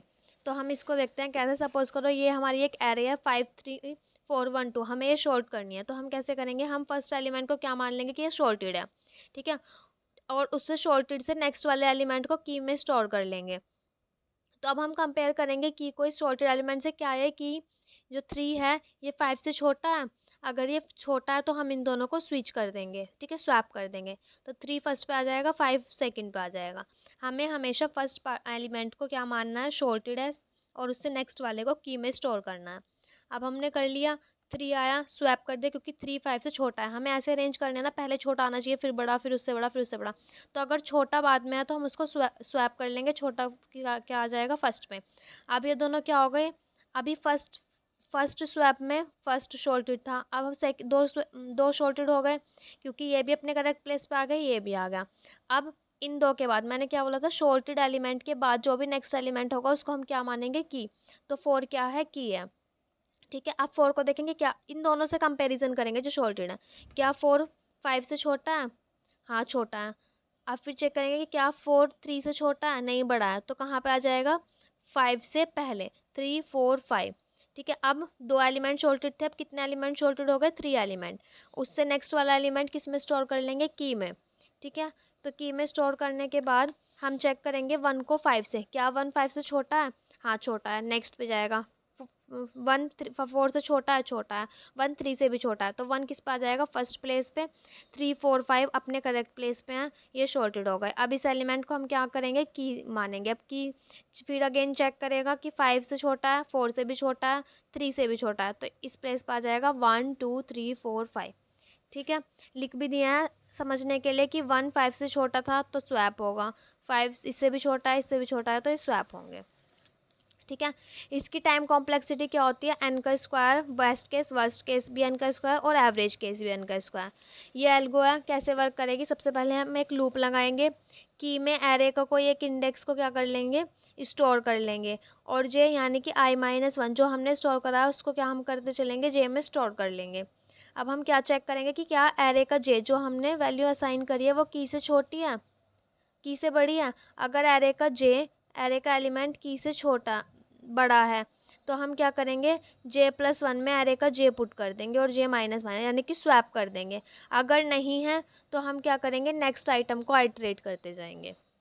ठीक है, अभी हमने जो पढ़ा है वो, इसको हम अपनी लैंग्वेज में भी लिख सकते हैं एल्गो को।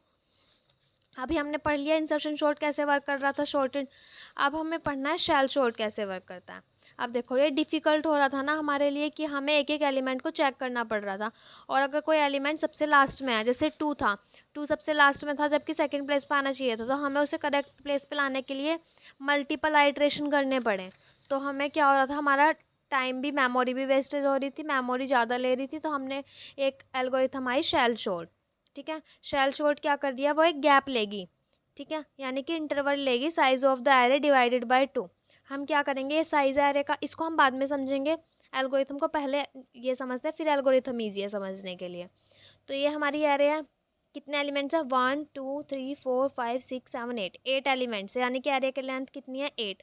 अब हम उसको 4 से कितने से डिवाइड करना है? 2 से। तो जब हम 8 को 2 से डिवाइड करेंगे तो वो कितना आएगा? 4। तो कितना हो गया? 4। अब हम क्या करेंगे? 4 4 में गैप को पास कर लेंगे। देखो कैसे, पास 1 है, पास 1 में क्या है? गैप 4 है, क्योंकि हमने n/2 करा है। ठीक है, तो कितना आ गया? 4। अब 0 1 2 3 4, यानी कि यहाँ तक, यहाँ से शुरू करेंगे तो इसके बीच के एलिमेंट्स देखने हैं, 1 2 3 4। यहाँ तक हम क्या कर लेंगे? अपने एलिमेंट्स को चेक करेंगे, 23 को और 34 को। 23 और 34 को कंपेयर करेंगे कौन सा छोटा है। तो 23 छोटा है तो वो अपने प्लेस पे सही है, उसको हम क्या कर देंगे? एक प्लेस आगे पुट कर देंगे। अब इस 23 से नेक्स्ट पे चला जाएगा 12 पे, और फिर 12 पे आने के बाद फिर काउंट करेंगे 1 2 3 4, 4 पे आ जाएगा 54 पे। तो अब 54, अब फिर 12 और 54 को चेक करेंगे, क्या 12 54 से छोटा है? तो 12 54 से छोटा है, तो हमें स्वैप की नीड नहीं है, नो स्वैप। हम आगे बढ़ जाएंगे, 1 पे आ जाएगा। अब हमारा आई 1 पे आ गया, तो 1 2 3 4, जे हमारा कहाँ पे आएगा? 2 पे। अब हम 1 और 2 को चेक करेंगे, 1 भी अपने करेक्ट प्लेस पे है, क्योंकि 1 छोटा है जे से, यानी कि आई छोटा होना चाहिए जे से। अब नेक्स्ट पे चलेंगे 8, क्योंकि ये आई इस पे आ जाएगा, तो 8 पे आया, तो 1 2 3 4, 4 पे आ गया जे। तब हम चेक करेंगे, क्या 8 3 से छोटा है? नहीं, 8 3 से बड़ा है, तो स्वैप कर देंगे 8 को और 3 को। तो हमारी एरे कैसी बनेगी? 23 12 1। अब इस 8 के प्लेस पे क्या आ जाएगा? 3 34 54 2 और 8। ठीक है, अब नेक्स्ट आएगा हमारा पास 2। पास 2 में हमारा पास 1 में गैप कितना था? 4। तो 4 को फिर अगेन किससे डिवाइड करेंगे? 4 था, 4 को 2 से डिवाइड करेंगे, तो अब की बार पास कितना हो जाएगा? 2। तो अब हमारा न्यू गैप कितना हो गया? 2 हो गया। तो अब हम 2 2 के गैप से चलेंगे। 23 फर्स्ट एलिमेंट लिया, 1 2, आई की वैल्यू यहाँ, जे की वैल्यू यहाँ, तो 23 और 1 को चेक करेंगे। 1 छोटा है तो स्वैप कर देंगे, अगर छोटा है, छोटा है तो 23 बड़ा है तो स्वैप करेंगे। तो अब स्वैप करने के बाद यहाँ पे क्या आ जाएगा? 1 यहाँ 12, 23 3। अब क्या करेंगे? ये जो 12 है, आई की वैल्यू बढ़ जाएगी हमारी, 12 हो जाएगी, तो 12 से 1 2 3 किसकी वैल्यू हो जाएगी? जे की। अब हम देखेंगे 12 बड़ा है 3, तो 3 छोटा है तो स्वैप कर देंगे, 3 को, तो अब क्या हो जाएगा 1 3 23 12। अब अगेन हम हमारी आई की वैल्यू किस पे चली जाएगी 23 पे, एक एक स्विच हो रही है क्योंकि, तो 23 से 1 2 2 पे 23 बड़ा है, 34 बड़ा है, तो स्वैप की नीड नहीं है। हम क्या करेंगे नेक्स्ट आइट्रेट करेंगे। अब किस पे आ जाएगा 12 या 54, तो हमारा 12 छोटा है अपनी करेक्ट प्लेस पे, क्यों? क्योंकि हमारे जो लेफ्ट हैंड साइड है उस पर छोटे एलिमेंट होने चाहिए, जो राइट हैंड साइड है तो उस पर बड़े होने चाहिए। ठीक है, तो 12 अपने करेक्ट प्लेस पे है, तो अब हमारी आई की वैल्यू 34 पर आ जाएगी। 34 या 2, तो हमारा 2 क्या है, 2 छोटा है, तो क्या करेंगे स्वैप कर देंगे, 54 आ जाए, 2 आ जाएगा, 54 34 और 8। अब हम फिर चेक करेंगे, 54 पे आ गया और 8 पे आ गया, क्या 54 बड़ा है या 8? तो 8 क्या है, 8 छोटा है तो स्वैप हो जाएगा। तो हमारी एरे कैसे होगी 1 3 23 12 2 18 34 54। ठीक है, अब हमारा गैप कितना हो जाएगा, पिछली बार 2 था gap, 2 divided by 1, 2 divided by 2, क्योंकि 2 से डिवाइड कर रहे हैं, तो कितना आ जाएगा 1। अब हमारा गैप 1 होगा। अब हमारा गैप 1 होते ही जैसे ही हम नॉर्मल इंसर्शन कर रहे थे वैसे करेंगे, कैसे? जैसे हमने इसको शॉर्टेड मान लिया था, अब हम क्या करेंगे, शॉर्टेड है ये, अब इसको इससे कंपेयर करेंगे, इसको की मान लेंगे, तो फिर क्या करेंगे, जैसे हमने नॉर्मल शॉर्ट करा था, नॉर्मल शॉर्ट होने के बाद एरे कैसी दिखाई देगी, ऐसे शॉर्टेड 1 2 3 8 12 23 50 34 54, ये एरे शॉर्ट करने के बाद। ठीक है, तो यहाँ पे क्या होता, अगर हमारा एलिमेंट लास्ट में होता तो इस प्रोसेस से 1 एलिमेंट हमारा स्टार्टिंग में आ जाता और फिर हमारे लिए इंसर्शन शॉर्ट क्या हो जाता, ईजी हो जाता। तो ये हमारी होती है किसकी, शैल शॉर्ट। इसकी बेस्ट केस होता है N log N, worst case होता है एन का स्क्वायर। अभी भी ये बेटर देन है इंसर्शन शॉर्ट से, अगर हमारी एरे बड़ी है तब। ठीक है, एल्गोरिथम हमने कैसे वर्क करा था, स्टार्ट किया था, ये मैंने इसलिए ऐसा लिखा है ताकि इजीली अंडरस्टैंडेबल हो सभी के लिए। तो स्टार्ट, फिर इनिशियलाइज करेंगे वैल्यू ऑफ, जितना साइज़ होगा उसको साइज़ देखेंगे कितना है, 8 साइज है जैसे, फिर गैप दे देंगे 8/2 यानी कि 4 कर देंगे। अब गैप पोजिशन के अकॉर्डिंग हम कंपेयर कर रहे थे, और अगर रॉन्ग ऑर्डर पे है तो स्वैप कर रहे थे, अगर सही है पे है तो हम क्या कर रहे थे, पास कर रहे थे। अब हम क्या करते जाएंगे, नेक्स्ट स्टेप में गैप को रिड्यूस करते जाएंगे, हर बार 2 से डिवाइड करते जाएंगे, जब तक ये प्रोसेस रिपीट करना है, जब तक गैप 1 नहीं हो जाता। और जैसे ही गैप 1 हो जाएगा हमें वो नॉर्मल इंसर्शन शॉर्ट अप्लाई करना है। तो ये हमारा होता है कौन सा, शैल शॉर्ट की वर्किंग। तो हमारी शैल शॉर्ट भी हो गई, इंसर्शन शॉर्ट भी हो गई। ठीक है, अब हमारी आती है मर्ज शॉर्ट। मर्ज शॉर्ट कैसे होती है, ये डिवाइड एंड कॉन्क्यूर एल्गोरिथम होती है। ये कैसे वर्क करती है, it works by dividing the array into, ये स्मॉलर पार्ट्स में डिवाइड करती है। ठीक है, और फिर उसके बाद मर्ज, ये बहुत ईजी है, देखो हम कैसे करेंगे, काउंट करेंगे 1 2 3 4 5 6 7 8 9 10, 10 एलिमेंट्स है तो 5 5 में डिवाइड कर लेंगे। स्टार्टिंग के 5 यहाँ से यहाँ तक इधर, और यहाँ से यहाँ तक इधर, 5 5 में डिवाइड कर लिया। अब अगेन किसमें, 1 2 3 4 5, 5 में है, हम अगेन इसको 2 और 3 इसको डिवाइड कर लेंगे पार्ट्स में, इधर भी हम 3 रख सकते हैं, इधर भी रख सकते हैं, लेकिन अभी हम क्या कर रहे हैं 2 इधर और 3 इधर। ठीक है, तो 38 27। अब अगेन क्या करेंगे इसको, ये हमें तब तक डिवाइड करना है जब तक लास्ट में एक एक एलिमेंट ना बच जाए। तो देखो 38 बचा, 27 बचा, इधर 43, 3 और 9 एक ही में आएंगे अभी। ठीक है, इधर 82 10, इधर 15 10 और 15 50 और 2, ये तो डिवाइड हो गया, लेकिन अभी भी ये 3 और 9 है ना, तो 3 और 9 को अगेन डिवाइड करेंगे। 82 और 10 एक एक बचा सिंगल, लेकिन 50 और 2 एक बचा तो इसको कर लेंगे। ठीक है, अब हम क्या करेंगे, अब हम इनको मर्ज करेंगे। तो हम कैसे मर्ज करेंगे, 38 को 27 से, लेकिन मर्ज शॉर्टिंग के साथ करेंगे। 27 छोटा है 38, तो 27 छोटा है, फर्स्ट पे रखेंगे 27 और 38 को ऐड। अब इन दोनों को मर्ज करेंगे। हमने क्या किया, हमने यहाँ तक डिवाइड कर लिया, अब ये भी सिंगल है, ये भी सिंगल है, ये, लेकिन ये डबल है तो इसको सिंगल सिंगल में डिवाइड कर लेंगे, ये सिंगल, लेकिन ये भी 50 और 2।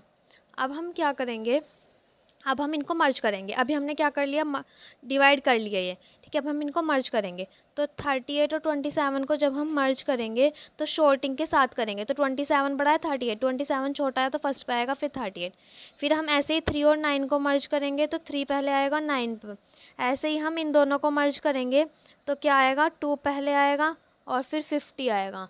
ठीक है, अब हम क्या करेंगे, ये और ये एक साथ मर्ज करेंगे तो कितना आएगा, 3 आएगा, फिर 9 आएगा, देन 43 आएगा। जैसे हमने डिवाइड करे हैं वैसे ही हमें मर्ज करने हैं। अब जब हम 82 और 10 को मर्ज करेंगे तो कितना आएगा, 10 आएगा और 82 आएगा। तो हमने ये पार्ट डिवाइड करा था ना, ये हाफ हाफ, तो हम इन दोनों को अगेन मर्ज करेंगे। तो 3 दोनों को शॉर्ट करने के साथ साथ, तो पहले 3 आएगा, फिर 9 आएगा, फिर उससे छोटा कौन सा है, 27, फिर उससे छोटा 38, फिर देन 43। ठीक है, ये हमारा हो गया मर्ज। अब ऐसे ही इसको मर्ज करेंगे हम, 15 भी है 15 को, तो ये क्या हो जाएगा, 2 पहले आएगा, फिर 10 आएगा, फिर उसके बाद 15, 50 और 82। अब हमने जैसे डिवाइड करे थे वो ऐसे ही इनको मर्ज कर देंगे शॉर्टिंग के थ्रू।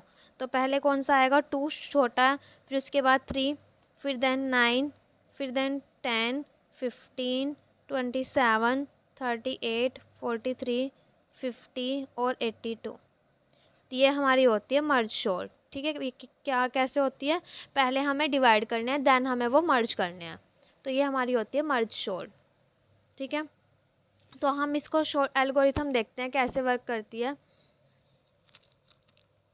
देखो यहाँ पे मर्ज शॉर्ट है, एरे लिया, उसको लोअर बाउंड लिया, उसका अपर बाउंड। लोअर बाउंड क्या होगा, ये वाला एलिमेंट, अपर बाउंड क्या होगा, ये। ठीक है, अगर लोअर बाउंड छोटा है अपर बाउंड से, ठीक है, लोअर बाउंड छोटा है अपर बाउंड से, हम क्या करेंगे, मिड वाले को लोअर बाउंड माइनस अपर, इसको हम डिवाइड कर लेंगे। इसका मतलब है हमने क्या कर लिया, डिवाइड कर ली, दो पार्ट्स में डिवाइड कर लिया। मिड में डाल दिया हमने lower bound minus upper bound divided by 2। अब हम क्या करेंगे, मर्ज शॉर्ट में एक एरे में डालेंगे लोअर बाउंड और मिड, एरे में लोअर बाउंड और मिड। लोअर बाउंड यानी कि ये लोअर बाउंड और मिड। ठीक है, फिर एक में क्या डालेंगे, मिड और अपर बाउंड। ठीक है, मिड प्लस 1, यानी कि देखो हमने एक एरे बनाई, एक एरे किसकी बनाई, एरे से लेके मिड तक की। ठीक है, एक एरे क्या बनाई हमने, सॉरी लोअर बाउंड से लेके मिड तक की। दूसरी एरे क्या बनाई, मिड प्लस 1 से लेके अपर बाउंड तक की। ठीक है, ये वाली एरे मिड प्लस 1 से अपर बाउंड तक की। फिर हमने क्या करा, थर्ड क्या अप्लाई करा, जब हमने शॉर्टिंग कर ली उसके बाद हमने एरे में लोअर बाउंड, मिड और अपर बाउंड तीनों को क्या कर लिया, ऐड कर दिया। इतना समझ में आया। पहले हमने डिवाइड करा, उसके बाद हमने वो क्या करे, किस किस पार्ट में डिवाइड करा, एक में लोअर बाउंड से मिड तक के और मिड प्लस 1 से अपर बाउंड तक की, फिर को क्या कर लिया, ऐड कर लिया। अब हम ऐड कैसे कर रहे हैं उसको, आई में ले रहे हैं लोअर बाउंड, जे में ले रहे हैं मिड प्लस 1, ये आई है, ये जे है मिड प्लस 1, और के में ले लिया हमने लोअर बाउंड। ठीक है, अब हम क्या करेंगे, while I is less than और इक्वल टू मिड, जब तक आई हमारा लेस देन और इक्वल टू मिड रहेगा और जे भी लेस देन और इक्वल टू अपर बाउंड रहेगा, तब तक हमें क्या करना है, एरे में जो आई की वैल्यू है वो चेक करनी है कि क्या वो एरे के जैसे छोटी है। अगर क्या है, छोटी है, तो हमें क्या करना है, आई की वैल्यू भी सीधा इंक्रीज़ करना है, स्वैप नहीं करना, तो क्या करना है, इंक्रीज़ करना है, यानी कि आई प्लस प्लस 1 करना है और के प्लस प्लस 1 करना है। अगर क्या है, छोटी नहीं है, बड़ी है, तो हम क्या करेंगे, हम फिर जे की वैल्यू इंक्रीज़ करेंगे। ठीक है, हमने अभी पढ़ा ना किसकी वैल्यू, देखो 27, 38, तो 3 और 9, छोटा कौन सा है, 3, तो पहले 3 डाल रहे थे, फिर 9 डाल रहे थे। ठीक है, if I is greater than mid, तो हम क्या करेंगे, जे की वैल्यू इज़ लेस दैन और इक्वल्स टू अपर बाउंड, और फिर हम जे और के दोनों की वैल्यू इंक्रीज़ करेंगे। तो ये हो गई हमारी क्या, मर्ज शॉर्ट। हम इसको ज़रूरी नहीं है कि इसी फॉर्मेट में लिख के आएँ, हम जैसे हमने सॉल्व करी है वैसे लिख के आ सकते हैं, थोड़े वर्ड्स में कि टेक ए एरे, ठीक है, जिसमें हम एरे ले रहे हैं उसको डिवाइड कर रहे हैं मिड से, तो हम ऐसे भी लिख के आ सकते हैं। टाइम कॉम्प्लेक्सिटी क्या होगी, टी ऑफ एन हम कैसे कैलकुलेट कर रहे हैं, देखो दो पार्ट्स में डिवाइड हो रही है, n/2 n/2, दो पार्ट्स में डिवाइड हो रही है ना, n/2 और n/2, तो क्या इसे हम कैसे लिख सकते हैं, टू पार्ट्स में डिवाइड हो रही है, n/2 n/2, प्लस एन अलग है। तो मास्टर मेथड के अकॉर्डिंग ए की वैल्यू 2 है, बी की वैल्यू 2 है, के की वैल्यू 1 है, तो जब हम सॉल्व करेंगे तो क्या आएगा, n log n। इसका बेस्ट केस क्या होता है, n log n, worst case क्या होता है, n log n। अब हमारी आती है क्विक शॉर्ट। क्विक शॉर्ट क्या होती है, ये भी डिवाइड एंड कॉन्क्यूर एल्गोरिथम होती है मर्ज शॉर्ट की तरह, लेकिन इसमें हम पिवोट एलिमेंट को सेलेक्ट करते हैं। इसमें जो मेन वर्क होता है वो पिवोट एलिमेंट का होता है, और इसका बेस्ट केस होता है n log n और वर्स्ट केस होता है n का स्क्वायर। तो कैसे शॉर्ट करनी है हमें क्विक शॉर्ट, हमें इसके स्टेप्स देखने हैं कि क्विक सॉर्ट वर्क कैसे करती है। तो सबसे पहले हमें क्या करना है, एक पिवोट एलिमेंट चूज़ करना है। जो फर्स्ट एलिमेंट होगा वो एज ए पिवोट एलिमेंट हमें चूज़ करना है। फिर हमें अपनी एरे को ऐसे रीअरेंज करना है कि पिवोट एलिमेंट, सपोज़ यहाँ पे कोई पिवोट एलिमेंट है शॉर्ट करने के बाद, तो इधर की साइड यानी कि लेफ़्ट साइड में जितने भी एलिमेंट्स हैं वो पिवोट एलिमेंट से छोटे हों, और राइट साइड में जितने भी एलिमेंट्स हैं वो पिवोट एलिमेंट से बड़े हों। तो इस वे में वो हमें चूज़ करना है। देन अब जब हमने चूज़ कर लिया तो हमें क्या करना है, अब जो हमारा पिवोट है वो अपने करेक्ट प्लेस पे होगा, अपनी करेक्ट पोजीशन पे होगा, और हमें अब रिकर्सिवली अप्लाई करनी है क्विक सॉर्ट। ठीक है, यानी कि अब हम इसे एग्जांपल समझते हैं कैसे करना है, इसकी वर्किंग देखते हैं। सपोज़ ये 7 है, 6, 10 ये हमारे एलिमेंट्स हैं। ये हमने अपर बाउंड लिया, लोअर बाउंड लिया है, ये अपर बाउंड लिया है। जो हमारा फर्स्ट इंडेक्स है वो स्टार्ट है, एंड है। जो फर्स्ट एलिमेंट होगा 7 वो हम पिवोट में स्टोर कर लेंगे, और हम पिवोट की हमेशा स्टार्ट से कंपैरिजन करेंगे, स्टार्ट यानी कि 7 से। ठीक है, अब क्या देखना है, अगर हमारा पिवोट 7 बड़ा है जो हम स्टार्ट से, तो हम एज इट इज़ रखेंगे, लेकिन अगर हमारा पिवोट छोटा आ गया स्टार्ट से तो हम स्वैप कर देंगे। एग्जाम्पल समझते हैं। सपोज 7 हमारा स्टार्ट यहाँ पे है, एंड यहाँ पे है। अभी हम चेक करेंगे 7 को किससे, 7 से। तो 7 7 के इक्वल है, अगर इक्वल है तब भी हम एज इट इज़ छोड़ देंगे और आइट्रेट कर देंगे, यानी कि फर्स्ट से इंक्रीमेंट कर देंगे 1 से। अब हमारा 7 और 7 क्या है, ये वाला 7 पिवोट वाला और ये वाला 7 स्टार्ट वाला सेम है, तो इक्वल है। तो हम क्या करेंगे, 1 से इंक्रीमेंट कर देंगे स्टार्ट को, तो स्टार्ट हो गया इंक्रीमेंट, स्टार्ट आ गया अब 6 पे, एंड 7 पे ही है। अब हम 6 को चेक करेंगे पिवोट से, 7 बड़ा है या 6, तो 7 बड़ा होना चाहिए पिवोट। अगर 7 बड़ा है 6 से तो इसको भी फिर अगेन हम इंक्रीमेंट करेंगे 1 से, और 10 पे आ जाएगा अब हमारा स्टार्ट। अब हम चेक करेंगे 10 बड़ा है कि 7 बड़ा है, तो हमारा क्या बड़ा है, 10 बड़ा है, जबकि हमारा पिवोट बड़ा होना चाहिए था। तो अगर स्टार्ट बड़ा है तो हम क्या करेंगे, स्टार्ट को और एंड को स्वैप कर देंगे। अब हमारा 10 और 7 स्वैप हो जाएगा, तो 7 आ जाएगा यहाँ पे और 10 हमारा आ जाएगा यहाँ पे। ठीक है, हमने एलिमेंट स्वैप कर दिए, स्टार्ट यहाँ पे है, एंड यहाँ पे है। अब फिर हम अगेन चेक करेंगे, पिवोट हमारा 7 है और स्टार्ट भी 7 है, तो 7 इक्वल है, तो फिर अगेन हम इंक्रीमेंट कर देंगे, 5 पे आ जाएंगे। अब 5 से 7 को चेक करेंगे पिवोट से, तो 5 बड़ा है कि 7 बड़ा है, तो हमारा 7 बड़ा है, कंडीशन सही है, हम इंक्रीमेंट कर देंगे, 9 पे आ जाएंगे। ठीक है, अब हम क्या चेक करेंगे, अब हमारा 9 आ गया हमने, ठीक है, 9 पे हमारा स्टार्ट आ गया, 10 पे हमारा एंड है। अब हम 9 को चेक करेंगे 7 से, तो 7 क्या है, 7 हमारा छोटा है स्टार्ट से, क्योंकि 9 बड़ा हो गया, तो हमारा जबकि पिवोट बड़ा होना चाहिए था, तो यहाँ कंडीशन फेल हो गई। तो अब हम क्या करेंगे, अब हम एंड से स्वैप करने के लिए पहले चेक करेंगे कि क्या एंड पिवोट से बड़ा है, क्या एंड जो है हमारा, क्योंकि इधर की साइड एंड बड़ा होना चाहिए पिवोट से और स्टार्ट छोटा होना चाहिए। ठीक है, तो एंड क्या पिवोट से बड़ा है 10, हाँ 10 बड़ा है, तो हम क्या करेंगे, अब एंड को एंड को डिक्रीज़ कर देंगे 1 से। तो एंड को डिक्रीज़ करा, किस पे आ गए है, 15 पे। अब फिर 15 को चेक करेंगे, क्या 15 7 से यानी कि पिवोट से बड़ा है, अगर बड़ा है तो कंडीशन ट्रू होगी, तो हम क्या कर देंगे, फिर एक डिक्रीज़ कर देंगे, अब किस पे आ जाएगा, 1 पे आ जाएगा। अब हम नेक्स्ट आइट्रेट, अब हम चेक करेंगे क्या 1 पिवोट से बड़ा है, नहीं, कंडीशन फॉल्स हो गई, तो अब हम स्टार्ट को और एंड को क्या कर देंगे, स्वैप कर देंगे, तो अब हमारा 1 इधर आ जाएगा और 9 इधर आ जाएगा। फिर अगेन हम चेक करेंगे कि क्या क्या हमारा 1 7 से छोटा है, हाँ छोटा है, अपनी करेक्ट प्लेस पे है, तो ये चेक कर रहे हैं स्टार्ट, अब वो 2 पे आ जाएगा, एक इंक्रीज़ हो जाएगा। अब स्टार्ट एक इंक्रीज़ हो गया, अब हम चेक करेंगे क्या 2 7 से छोटा है, हाँ छोटा है, तो कंडीशन ट्रू है, तो हम किस पे आ जाएंगे, 9 पे। ठीक है, अब स्टार्ट भी सी पे आ गया और एंड भी सी पे आ गया, तो हम चेक करेंगे कि क्या हमारा एंड 9 यानी कि 7 से बड़ा है, हाँ बड़ा है, तो ये क्या हो जाएगा, एक डिक्रीज़ हो जाएगा, अब ये 2 पे आ जाएगा एंड, और स्टार्ट आ जाएगा इधर। हमारा ये टर्मिनेशन पॉइंट होता है, स्टॉप पॉइंट होता है, जब हमारा स्टार्ट एंड को क्रॉस कर जाए। अभी तक हमारा स्टार्ट लेफ्ट हैंड साइड पे था और एंड राइट हैंड साइड पे था, जब ऐसी कंडीशन आ जाए कि हमारा एंड आ जाए लेफ्ट पे और स्टार्ट आ जाए राइट पे, तो वहाँ पे हमें अपना प्रोसेस जो है वो स्टॉप कर देना है और स्वैप करना है एंड को और पिवोट को। तो हमने यहाँ पे स्वैप कर दिया, तो क्या बना, 2, हमने क्या करा, पिवोट को लास्ट उसमें किसको स्वैप करना है, पिवोट को और एंड को। तो 7 को लास्ट में जब टर्मिनेशन पॉइंट होगा तो हमने स्वैप करा तो क्या हो गया 2 6 7 5 1 7 9 15 10। अब देखो 7 हमारा पिवोट था तो 7 से जो right side left hand side वाले हैं वो चेक करो, वो उससे छोटे होंगे जब हमने करा। देखो 7 से 2 भी छोटा है, 6 भी 7 उसके इक्वल है, 5 1, और इधर कितने क्या होंगे, बड़े होंगे पिवोट से। ठीक है, तो ये होती है हमारी क्विक शॉर्ट। क्विक शॉर्ट में याद रखना है क्या करना है, स्टार्ट हमेशा छोटा होना चाहिए पिवोट से।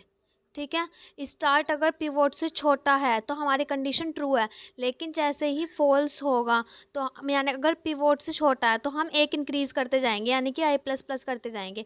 लेकिन जैसे ही स्टार्ट क्या हो गया, बड़ा हो गया, तो हम फिर एंड को चेक करेंगे, चेक एंड।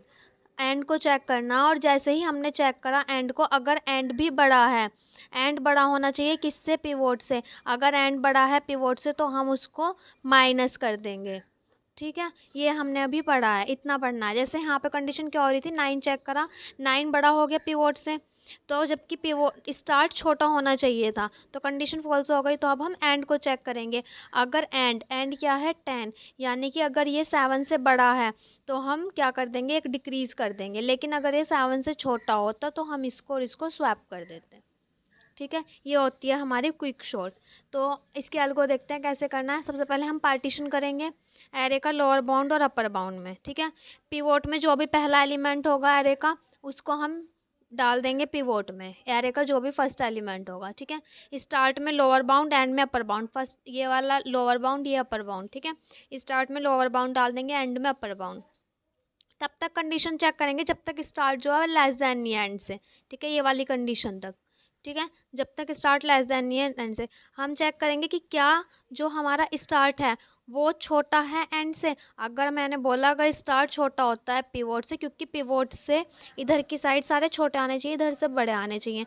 तो अगर ये छोटा है पिवोट से, पिवोट एलिमेंट से ये छोटा है, तो हमारी कंडीशन ट्रू है। फिर सिर्फ हमें स्टार्ट को प्लस प्लस करना है, यानी कि एक आइट्रेशन करना है, एक इंक्रीमेंट करना है 1 से। ठीक है, अब अगर नहीं, अब हम क्या चेक करेंगे, अगर हमारा एरे का एंड, अब हमने ये भी देखा कि हमारा अगर एंड पिवोट से बड़ा हुआ तो हम एंड माइनस माइनस करेंगे, यानी कि उल्टी तरफ चल रहे थे, देखा था ना यहाँ पे। जैसे 10 10 क्या है, ये एंड है, एंड किससे छोटा है, बड़ा है पिवोट से। तो अगर बड़ा है तो हम एक डिक्रीज़ कर जाते हैं, 15 पे चले जाते हैं। तो ये कंडीशन सेम वही है कि अगर एरे का एंड पिवोट से बड़ा होता है तो हम एंड माइनस माइनस कर देंगे। फिर चेक करेंगे इफ़ एरे का start is less than and. अगर एरे का स्टार्ट लेस देन एंड है तो हम स्वैप कर देते हैं एरे के स्टार्ट को और एरे के एंड को। ठीक है, और रिटर्न हो जाता है यहाँ पर। ये हमारी होती है क्विक शॉर्ट, इजी है, प्रैक्टिस करनी है। नेक्स्ट है हमारा हीप शॉर्ट। ये हमारे 5 टाइप्स ऑफ शॉर्टिंग है जो हमारे सिलेबस में है। मेनली 4 टाइप की है, लेकिन हमें इंसर्शन शॉर्ट इसलिए पढ़ना पड़ा क्योंकि हमें शैल शॉर्ट पे वर्क करना था। ठीक है, तो वो उसका एडवांस वर्जन था, इसीलिए हमें पहले इंसर्शन शॉर्ट पढ़ना पड़ा। अब है हमारा हीप शॉर्ट। तो हीप शॉर्ट क्या है, ये कंपैरिजन बेस्ड शॉर्टिंग है। शॉर्टिंग है, heap sort is a sorting algorithm that works using a special tree. ये tree based data structure use करती है। ठीक है, जिसकी बेस्ट केस होता है N log N, worst case भी एन लॉग एन, और एवरेज केस भी एन लॉग एन। तो हम इसको समझते हैं। ये क्या है, ट्री लाइक स्ट्रक्चर बनेगी। तो ये 2 टाइप से बन सकती है, मैक्स हीप लेके या मीन हीप लेके। तो 4 10 3 5 1 ये हमारी एक एरे है। तो हम क्या करेंगे, 4 10 3 5 और 1। हम क्या करेंगे, सबसे पहले 4 हमने कराया, इंसर्ट करा देंगे। अभी हम क्या कर रहे हैं, मैक्स हीप बिल्ड कर रहे हैं। मैक्स हीप यानी कि मैक्स हीप का मतलब है जो हमारा पेरेंट है वो चाइल्ड से हमेशा बड़ा होगा। हमारा पेरेंट चाइल्ड से बड़ा होगा। 4 के बाद 10 आया, तो 10 हम ऐसे अरेंज करा 10 यहाँ पे, लेकिन हमने देखा मैक्स हीप है तो हमें क्या करना है, स्वैप करना पड़ेगा। क्यों, क्योंकि यहाँ पे पेरेंट छोटा हो गया। तो हमने 4 इंसर्ट कराया, उसके 4 इंसर्ट कराने पे अगर हमने सिंगल इंसर्ट कराया तो कोई प्रॉब्लम नहीं है, हो गया।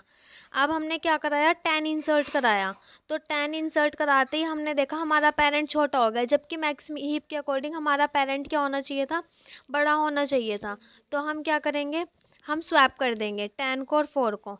तो ये क्या बन जाएगा, 10 और इधर क्या आ जाएगा 4। फिर अब हमारी प्रॉब्लम सॉल्व है, कोई दिक्कत नहीं है, ये दोनों हमने इंसर्ट करा दिए। अब आया 3, तो 3 इधर आएगा, 3 हमने इंसर्ट करा दिया, कोई प्रॉब्लम नहीं है, अभी भी पेरेंट बड़ा है। नेक्स्ट आया 5, 5 हम इधर से इंसर्ट करा रहे हैं तो 5 इधर आया। अब हमने चेक करा कि 5 का जो पेरेंट है 4 वो तो उससे छोटा है, जबकि पेरेंट बड़ा होना चाहिए था। तो हम क्या करेंगे, स्वैप कर देंगे। तो ये कैसे हो जाएगा, 10 हमने 5 को और 4 को स्वैप कर दिया तो 5 इधर आ गया और 4 यहाँ।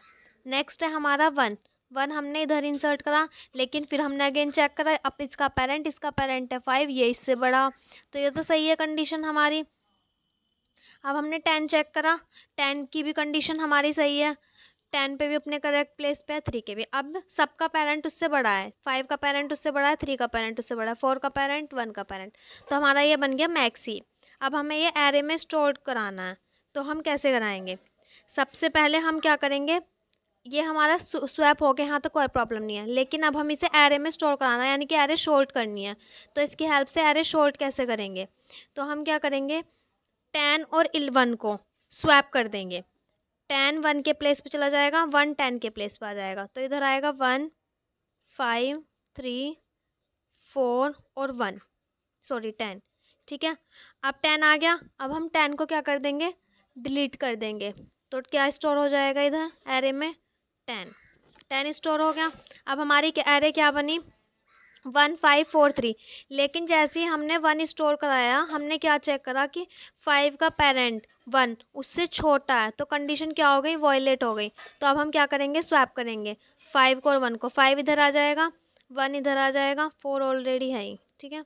अब हमने क्या देखा, फिर हमने अगेन चेक करा, 1 इससे अपने पेरेंट से फिर छोटा हो गया, जबकि 1 हमारा पेरेंट है, ये कंडीशन सही है। लेकिन हमने यहाँ पे क्या चेक करा, यहाँ पे हमारा 4 1 का जो पेरेंट है, 4 का जो पेरेंट है 1 वो उससे छोटा है, बड़ा होना चाहिए था, तो ये स्वैप करेंगे, इसे स्वैप करने की नीड नहीं है। तो 5 ऐसे ही हुआ, 4 आ गया स्वैप करने के बाद, इधर 1 आ गया। अब हमारी कंडीशन ट्रू है। अब हम क्या करेंगे, अपने डिलीट 5 को डिलीट करने के लिए हम इसको और इसको क्या करेंगे, स्वैप कर देंगे, तो ये क्या आ जाएगा, 1 4 3 और 5। अब हम 5 को क्या करेंगे, डिलीट कर देंगे, तो यहाँ पे क्या स्टोर हो जाएगा, जो डिलीट करा है वो 5। अब हम कंडीशन चेक करेंगे, क्या ये वॉयलेट हो रही है, वॉयलेट हो रही है, क्यों, क्योंकि 4 का पेरेंट उससे छोटा है, जबकि बड़ा होना चाहिए था। तो हम स्वैप कर देंगे 4 को और 3 को, तो 4 इधर आ गया, 1 इधर आ गया और 3 इधर आ गया।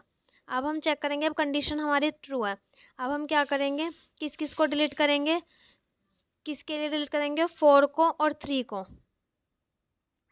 ठीक है। हम क्या करेंगे, 4 को और 3 को डिलीट करने के लिए 4 को और 3 को स्वैप कर देंगे, तो क्या बन जाएगा, 3 1 ऑलरेडी है, 4 इधर, और 4 को क्या कर देंगे, डिलीट, तो यहाँ पे क्या स्टोर हो जाएगा, 4। अब क्या बना, 3 और 1 बचा, कंडीशन हमारी ट्रू है। हमारी कंडीशन क्या बनी, 3 और 1, ये 3 और 1 बन गई। अब हम क्या करेंगे, स्वैप करेंगे, 1 ऊपर चला जाएगा, 3 नीचे आ जाएगा, तो 3 को डिलीट कर देंगे, 3 को यहाँ पे स्टोर कर देंगे। अब क्या बचा, 1, 1 को यहाँ। सिंपली इसका मेन आइडिया ये है, ये हमने मैक्सी पहले बिल्ड करा, इजी था। अब हमें शॉर्ट करने के लिए एलिमेंट को सबसे नीचे लेके आना है, जो एलिमेंट ग्रेटर है। सपोज यहाँ पे हमारा क्या आ रहा था, 10 था हमारा यहाँ पे, तो हमें इस 10 को नीचे लेके आना है, हम ऊपर से डिलीट नहीं कर सकते, हमें नीचे लेके आना है। तो हम क्या करेंगे, तो सबसे नीचे एलिमेंट होगा, सपोज 1 है, तो 1 से इसको स्वैप कर देंगे और 10 को डिलीट कर देंगे, एरे में स्टोर करा लेंगे। फिर देखेंगे हमारी कंडीशन वॉयलेट हो जाएगी, क्यों, क्योंकि हम स्वैप कर रहे हैं। तो ये हमारी होती है हीप शॉर्ट की वर्किंग, जिसमें हम मैक्सिमम एलिमेंट को पेरेंट रखते हैं और मिनिमम को उसका चाइल्ड।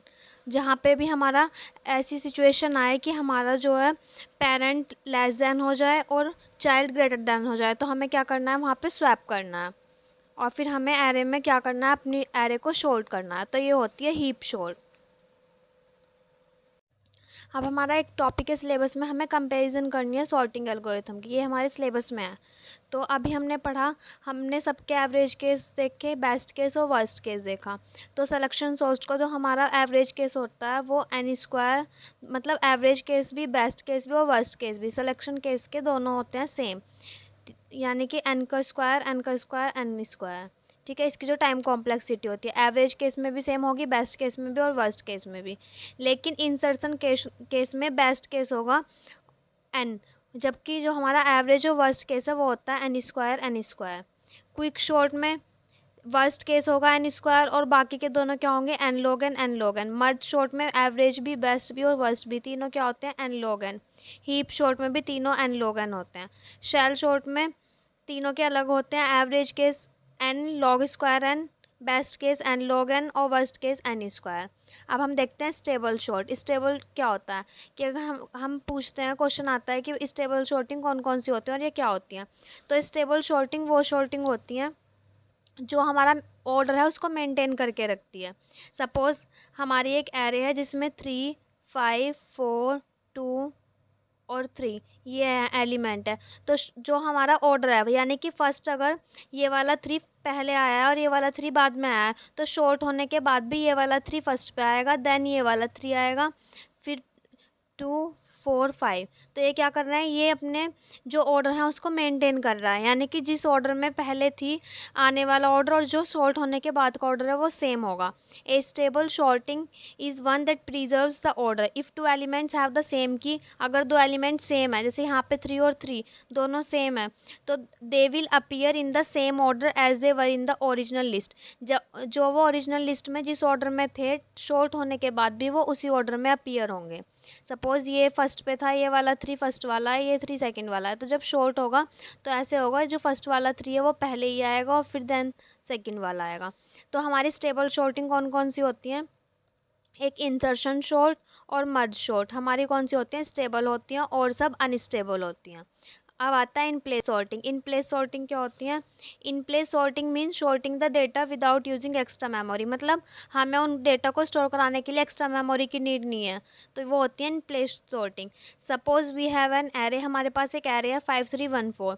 तो इन प्लेस एल्गोरिथम कौन कौन से, इंसर्शन क्या करेगी, उसको विल जस्ट स्वैप नंबर्स उसी एरे में, जो सेम एरे है उसी एरे में उन नंबर्स को स्वैप कर देगी, उसे दूसरी एरे की नीड नहीं होगी डेटा को स्टोर कराने के लिए, यानी कि एरे को स्टोर कराने के लिए।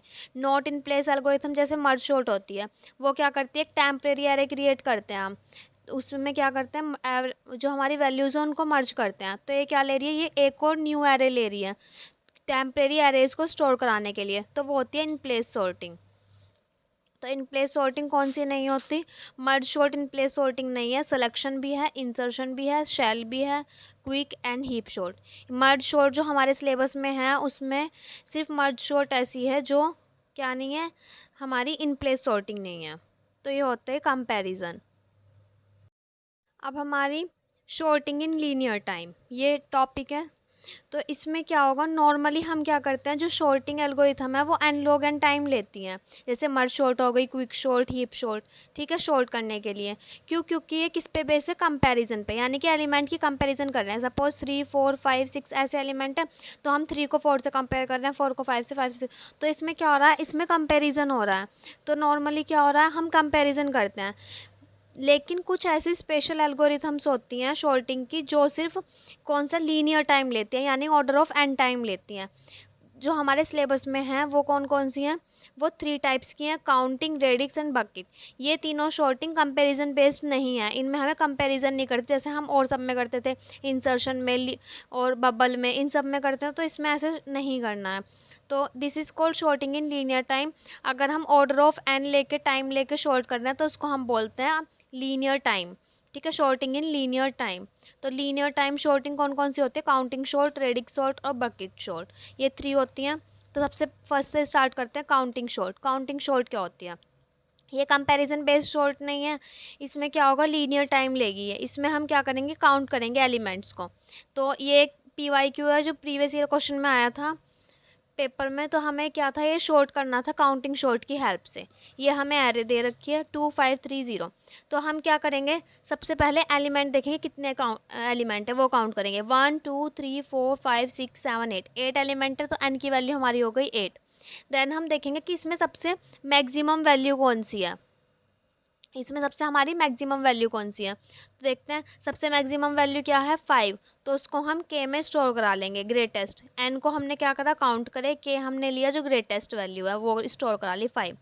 तो अब जो हम जितने हमारे ग्रेटेस्ट एलिमेंट है, जो ग्रेटेस्ट एलिमेंट की वैल्यू है यानी कि 5 तक, हम 5 तक इंडेक्स बनाएंगे, ठीक है। किस तक इंडेक्स बनाएंगे, 5 तक, जहाँ तक हमारा क्या है, के की वैल्यू है, ठीक है, जो कि यानी कि ग्रेटेस्ट वैल्यू है, वहाँ तक हम क्या कराएंगे, स्टोर कराएंगे इंडेक्स बनाएंगे 0 1 2 3 4 5। अब हम क्या करेंगे, फर्स्ट एलिमेंट आया 2, तो हमने 2 अभी सबको 0 0 इंडेक्स प्रोवाइड करा दिया, 0 0 वैल्यू। अब हम क्या करेंगे, क्या 2 आया तो जहाँ पे भी 2 इंडेक्स होगा उसको इंक्रीज़ कर देंगे 1 से, तो 0 में 1 इंक्रीज़ करा, कितना हो गया 1। ठीक है, फिर अब हमारा नेक्स्ट एलिमेंट आया 5, तो जैसे ही हमने 5 इंसर्ट कराया जहाँ पे भी 5 होगा उसको 1 से इंक्रीज़ कर देंगे, तो इसकी वैल्यू भी कितनी हो गई 1। ठीक है, अब हमारा एलिमेंट आया 3, तो 3 पे जहाँ पे भी 3 होगा उसको इंक्रीज़ करा देंगे 1 से, ये इंक्रीज़ हो गया 1 से। देन हमारा आया 0, तो 0 पे हम क्या करा देंगे, 0 पे एक इंक्रीज़ करा देंगे वैल्यू को। देन हमारा आया 2, तो 2 पे हमने एक वैल्यू इंक्रीज़ करा दी, पहले से ही 1 था, अब क्या हो गया, एक और 1 आ गया, तो कितना हो गया, 2। अब हमारा यहाँ पे देखेंगे, यहाँ पे क्या हुआ, 3 आया हमारा, तो 3 हमने कहाँ पे एक और वैल्यू इंक्रीज़ करा दी, तो उसकी वैल्यू भी 2 हो गई। देन आया 5, 5 पे हमने क्या करा, 5 पे हमारा हमने एक वैल्यू इंक्रीज़ करा दी। अब हमारा क्या आया, 3 पे हमने वैल्यू इंक्रीज़ करा दी, तो हमारी वैल्यू हो गई 3। ठीक है, अब हम काउंट करेंगे, अब हम देखेंगे कि हमारे ये क्या है, किसकी वैल्यू है, 5 की। 5 कितने आए हैं, एक बार आया है। 4 कितने बार आए हैं, 0 टाइम्स आए हैं। 3 कितने टाइम्स आया है, 3 टाइम्स आया है। 2 कितने टाइम्स आया है, 2 टाइम्स आया है। और 1 कितने टाइम्स आया है, 0, और 0 भी 2 बार आया है, तो हमने ये लिखा। अब 0 2 बार आया है तो हम 0 को कितनी बार लिखेंगे, 2 टाइम्स। 0 को हमने 2 टाइम्स लिखा शॉर्टिंग ऑर्डर में। 2 हमारा 2 टाइम्स आया था, 2 को भी हमने 2 टाइम्स लिखा। 3 हमारा 3 टाइम्स आया था, 3 टाइम्स लिखा। 5 हमारा 1 टाइम्स आया था, 5 लिखा। ये हो गई हमारी शॉर्टेड एरे। ये होती है काउंटिंग शॉर्ट, यानी कि हमें नंबर काउंट करने हैं, उनको अंदर डालना है एरे में, और उसके बाद उनको जितनी टाइम्स वो वैल्यूज़ आई हैं उनको लिखना है। जैसे 0 कितने टाइम्स आया था, 2 टाइम्स आया था, 2 टाइम्स लिख दिया। तो ये हमारी हो गई शॉर्टेड एरे। एल्गोरिथम लिख देखते हैं कैसे करते हैं।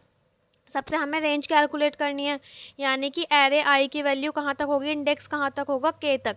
अभी हमने देखा था ना 5 तक वैल्यू होगी, यानी कि हमारी जो साइज़ होगा एरे का वो कितना होगा, 5 तक होगा, 0 से लेके 5 तक। अब हम क्या करेंगे, हमने रेंज कैलकुलेट कर ली, अब हमें क्या करना है, काउंट करनी है एरे। ठीक है, एरे को काउंट करना है। अब हमें नंबर को काउंट करना है, नंबर हमने काउंट करे। काउंट करते करते हमें अपने एरे के काउंट को क्या करना है, अपडेट करना है। जो नंबर आ रहा है उसको 1 से इंक्रीमेंट करना है। उसके बाद हमें करनी है अपनी जो ये वाला जो स्टेप था, ये वाला, इसमें क्या करा था हमने, शॉर्टेड लिस्ट को बिल्ड करा था, तो हमें लिस्ट को बिल्ड करना है। ये हमारी होती है काउंटिंग शॉर्ट। देन आती है रेडिक सॉर्ट। रेडिक सॉर्ट क्या होती है, ये जो एलिमेंट है उसको डिजिट बाय डिजिट शॉर्ट करती है, और ये इफ़िशिएंट एल्गोरिथम है। इसमें हम एक पॉइंट और लिखते हैं, it is not comparison based, ये कंपैरिजन बेस्ड नहीं है। ठीक है, इसीलिए लीनियर टाइम का पार्ट है। तो अब इसमें क्या करेंगे, हमने ये भी PYQ का ही क्वेश्चन है। इसमें क्या हुआ, 170 है, 45 75 90, ये हमें एलिमेंट्स दे दिए। अब हम क्या करेंगे, वैल्यूज स्टोर करा ली। हमारे देखेंगे मैक्सिमम कहाँ तक है, 1 10 100, 100 तक मैक्सिमम वैल्यू है, तो हम सारी वैल्यूज़ को 100 में बना लेंगे। तो हम क्या करेंगे, 170 ऑलरेडी 100 में है तो 170, 45 1 टेंस में है तो 100 बनाने के लिए एक ज़ीरो, ये भी 1 टेंस में है तो इसे भी बनाने के लिए एक ज़ीरो, ये भी टेंस में एक ज़ीरो ऐड कर दी, ये ऑलरेडी था 100 में ऐसे ही रखा। 24 को हमने बना लिया। 2 सिर्फ 1 में है तो इससे पहले हमें कितनी ज़ीरो लगानी पड़ेंगी, 2 ज़ीरो, और 0 6 6। अब हम क्या करेंगे, देखेंगे लास्ट वाला, यानी कि 1 चेक करेंगे, 1 के अकॉर्डिंग हम शॉर्ट करेंगे। 1 में सबसे छोटा नंबर कौन सा आ रहा है वो देखेंगे, तो 1 में सबसे छोटा नंबर कौन सा है, 0, तो लिखा। उसके बाद सबसे छोटा नंबर कौन सा है, 1 में 090, लास्ट वाला देखेंगे वैल्यू, 0 छोटी है तो 0 लिखेंगे। उसके बाद हमने ये भी लिख लिया, ये भी लिख लिया। अब क्या छोटा है, 2, जिस ऑर्डर में आ रहे हैं उसी ऑर्डर में लिखना है। 2 तो हम लिखेंगे 802, फिर हमारा कौन सा छोटा है, 002, हमने लिखा 002। अब हमारा 2 भी हो गया। अब कौन सा आया, 4, तो 024, फिर उसके बाद 045 075 और 066। ठीक है, ये हमारी हो गई फर्स्ट। इसका क्या, देखो ये लास्ट वाला इंडेक्स शॉर्ट हो गया हमारा, लास्ट वाला, वंस वाले शॉर्टेड है, लास्ट वाले डिजिट। ठीक है, अब सेकंड लास्ट डिजिट देखेंगे, सेकंड लास्ट यानी कि टेंस वाले डिजिट वो शॉर्ट करेंगे, जिस ऑर्डर में आ रहे हैं उसी ऑर्डर में। तो वो शॉर्ट करने के लिए देखेंगे, ये तो शॉर्टेड है, सेकंड वाला एलिमेंट देखेंगे सबसे छोटा कहाँ पे है, तो ये 0 छोटा है तो 802, उसके बाद 0 आ रहा है, ये भी छोटा है 802, उसके बाद 2 ये वाला नंबर छोटा है तो 0 2 4 ये लिखा। फिर 2 के बाद हमारा छोटा कौन सा है 4, तो 0 4 5। उसके बाद 6 छोटा है तो 0 6 6। उसके बाद 7 छोटा है बीच वाला 0 7 0। 7 के बाद फिर कहाँ से स्टार्ट करेंगे 0 7 5 ये छोटा लिख लिया। फिर 0 9 0। ठीक है, ये हमारा हो गया, ये हमारी आ गई ये वाली एरे। अब क्या करेंगे, हमने वंस वाला यहाँ से शॉर्ट करा, टेंस वाला यहाँ से, अब हमें हंड्रेड्स वाला ये वाली लाइन शॉर्ट करनी है, ये वाली। तो देखेंगे सबसे छोटा कौन सा है, देखो 8 तो बड़ा है, तो 0 सबसे छोटा है, मतलब इसमें तो हम लिखेंगे 0 0 2। फिर उसके बाद 0 2 4, इसमें भी सेम है 0, तो 0 4 5 0 6 6 0 7 0 0 7 5। ठीक है, हमने ये ऑर्डर में अरेंज कर लिया। अब हम क्या करेंगे, ये 1 7 0 है। अब हम क्या करेंगे, अब हम चेक करेंगे 1 7 0 हो गया कि अब 1 के बाद कौन सा बड़ा है नंबर 8, तो सबसे लास्ट में लिखेंगे 8 0 1। अब हम देख पा रहे हैं कि ये जो एरे है हमारी क्या हो गई, शॉर्ट हो गई थर्ड पार्ट्स में ही। कितने पास लगेंगे, जितना हम वैल्यू लेंगे, सपोज 1 10 100, तो हंड्रेड्स में कितनी डिजिट होती हैं 3, तो कितने पास लगेंगे 3 पास लगेंगे। अगर यहाँ पे 4 डिजिट होती तो कितने पास लगते, 4 पास लगते। तो ये क्या हो गई, अब हमारी एरे शॉर्ट हो गई। अब हम इसको स्टोर करा लेंगे, 2 को 24 को 45 66 75 90 170 801। अब ये हमारी क्या हो गई, एरे शॉर्ट हो गई यहाँ पे। तो ये हमारी होती है रेडिक्स सॉर्ट। ये तीनों ही शॉर्टिंग ईजी है, रेडिक्स भी, काउंटिंग भी और नेक्स्ट वाली भी। तो ये हमारी कंप्लीट हो गई। अब हम नेक्स्ट पढ़ते हैं 3। हमारी थर्ड शॉर्टिंग होती है बकेट शॉर्ट। लेकिन बकेट शॉर्ट से पहले हम रेडिक्स शॉर्ट की एल्गोरिथम देख लेते हैं। तो हमने क्या करा था, रेडिक्स शॉर्ट में सबसे पहले हमने मैक्सिमम नंबर कैलकुलेट करा था। उसके बाद हमने काउंट करा था कि कितनी डिजिट्स हैं, मतलब वंस है, टेंस है, हंड्रेड्स है। ठीक है, हमने वो चेक करा था। अब हमने वंस टेंस हंड्रेड चेक कर लिया। अब उसके बाद हमने सबको क्या बनाया, उसी ऑर्डर का बनाया जो मैक्सिमम ऑर्डर था। ठीक है, मैक्सिमम नंबर। अब हम क्या करेंगे, for each digit place units tense hundreds. हम क्या करेंगे, वंस टेंस हंड्रेड्स पुट करेंगे और उसी ऑर्डर में वंस के अकॉर्डिंग, टेंस के अकॉर्डिंग और हंड्रेड्स के अकॉर्डिंग अपनी एरो को क्या कर लेंगे, नंबर को शॉर्ट कर लेंगे। Sort the numbers according to that digit, ones के अकॉर्डिंग, टेंस के अकॉर्डिंग और हंड्रेड्स के according. After the last digit place the array will be sorted. अब क्या होगा, जब हम लास्ट डिजिट करेंगे, सपोज 3 7 3 4 है, इस ऑर्डर को शॉर्ट करने के बाद इसको, जब हम इसको शॉर्ट करेंगे तो हमारी जो एरे है वो ऑलरेडी शॉर्टेड एरे हो जाएगी। ठीक है, तो ये होती है एल्गोरिथम किसकी, रेडिक्स सॉर्ट की। अब कौन सी आती है, थर्ड लास्ट शॉर्टिंग है ये बकेट शॉर्टिंग। बकेट शॉर्टिंग कौन सी होती है, एक लीनियर टाइम वाली शॉर्टिंग होती है। बकेट शॉर्ट क्या है, एक डिस्ट्रीब्यूशन शॉर्टिंग एल्गोरिथम है। ये तब बेस्ट वर्क करती है अपना जब जो हमारा इनपुट डेटा है वो यूनिफॉर्मली डिस्ट्रीब्यूटेड हो। ठीक है, क्या हो, यूनिफॉर्मली डिस्ट्रीब्यूटेड। और ये फ्लोटिंग पॉइंट नंबर्स पे वर्क करती है, यानी कि ये पॉइंट्स में भी वर्क करती है। ठीक है, फ्लोट पॉइंट में भी। सपोज ये एरिया है 0.78 0.17, तो हम क्या करेंगे, हम एक बकेट बनाएंगे। ठीक है, बकेट कितने इंडेक्स तक, 0 1 2 3 4 5 6 7 8 9 इंडेक्स तक। तो हमने 9 इंडेक्स तक 0 से लेके क्या बना ली, अपनी बकेट। अब हम क्या करेंगे, 0.78 है, तो 0.78 का मतलब क्या हुआ, 0.78, इसको हम कितने से डिवाइड करेंगे, 10 से। क्यों, क्योंकि कितने नंबर है, 10 नंबर है। ठीक है, 9 या 0 से 9 तक कितने नंबर आ गए, 10। तो जब हम 10 से डिवाइड करेंगे तो ये कितना बन जाएगा, 7.8। तो हम 7.8 की फर्स्ट वाली वैल्यू लेंगे। ठीक है, 7 यानी कि फ्लोर वैल्यू। तो हमने क्या लिया, 7। अब हम 7 इंडेक्स पे इसको इनिशियलाइज कर देंगे 0.78, हमने स्टोर करा दिया। फर्स्ट हमारा कंप्लीट होगा। अब आया 0.17। 0.17 को हम 10 से डिवाइड करेंगे तो आएगा 1.7। फर्स्ट वाली वैल्यू लेंगे 1, हम इसको 1 पे स्टोर करा देंगे 0.17। देन आया हमारा 0.39। 0.39 को हमने 10 से डिवाइड करा, ये कितना हो गया, 3.9। तो हम 3 इंडेक्स पे 0.39 को स्टोर करा दिया। फिर आया 0.26, तो ये 2 पे स्टोर हो जाएगा, 2 पे जब हम 10 से डिवाइड करेंगे। फिर 0.72, तो ये 0.78 ऑलरेडी था, जब हम इसको स्टोर करेंगे तो इसी से कनेक्ट कर देंगे 0.72। फिर आया 0.94, तो 9 इंडेक्स पे। 0.21 इसको हम करेंगे 2 इंडेक्स पे। 0.1 इसको भी इसी पे स्टोर करेंगे फर्स्ट इंडेक्स पे। तो जब हमने स्टोर कर लिया, अब हम इसको क्या करेंगे, हर एक लिस्ट को पहले शॉर्ट करेंगे। सपोज हर बकेट को, ये एक अलग बकेट है, ये एक अलग बकेट है, ये अलग, तो अलग अलग है। तो इस बकेट को इसके साथ चेक करेंगे कि ये इनमें ग्रेटर एलिमेंट कौन सा और स्मॉल कौन सा है। तो स्मॉल एलिमेंट कौन सा है, 0.12। तो अब उसी के अकॉर्डिंग हम इसको क्या कर लेंगे, शॉर्ट। तो 0.17 में और 0.12 में कौन सा छोटा है, 0.12। तो हमने क्या किया, 0.12 को फर्स्ट पे स्टोर करा लिया। फिर 0.17 छोटा है, उससे बड़ा है 0.17, देन हमने 0.17 को स्टोर करा लिया। फिर हमारा आया 0.26 में, चेक करेंगे 0.21 में और 0.23 में। तो इन तीनों में कौन सा छोटा है, 0.21। तो फर्स्ट पे कराएंगे 0.21, फिर 0.23, देन 0.26, फिर 0.39, ऐसे ही 0.68। अब इन दोनों में चेक करेंगे छोटा कौन सा है, तो 0.72 है।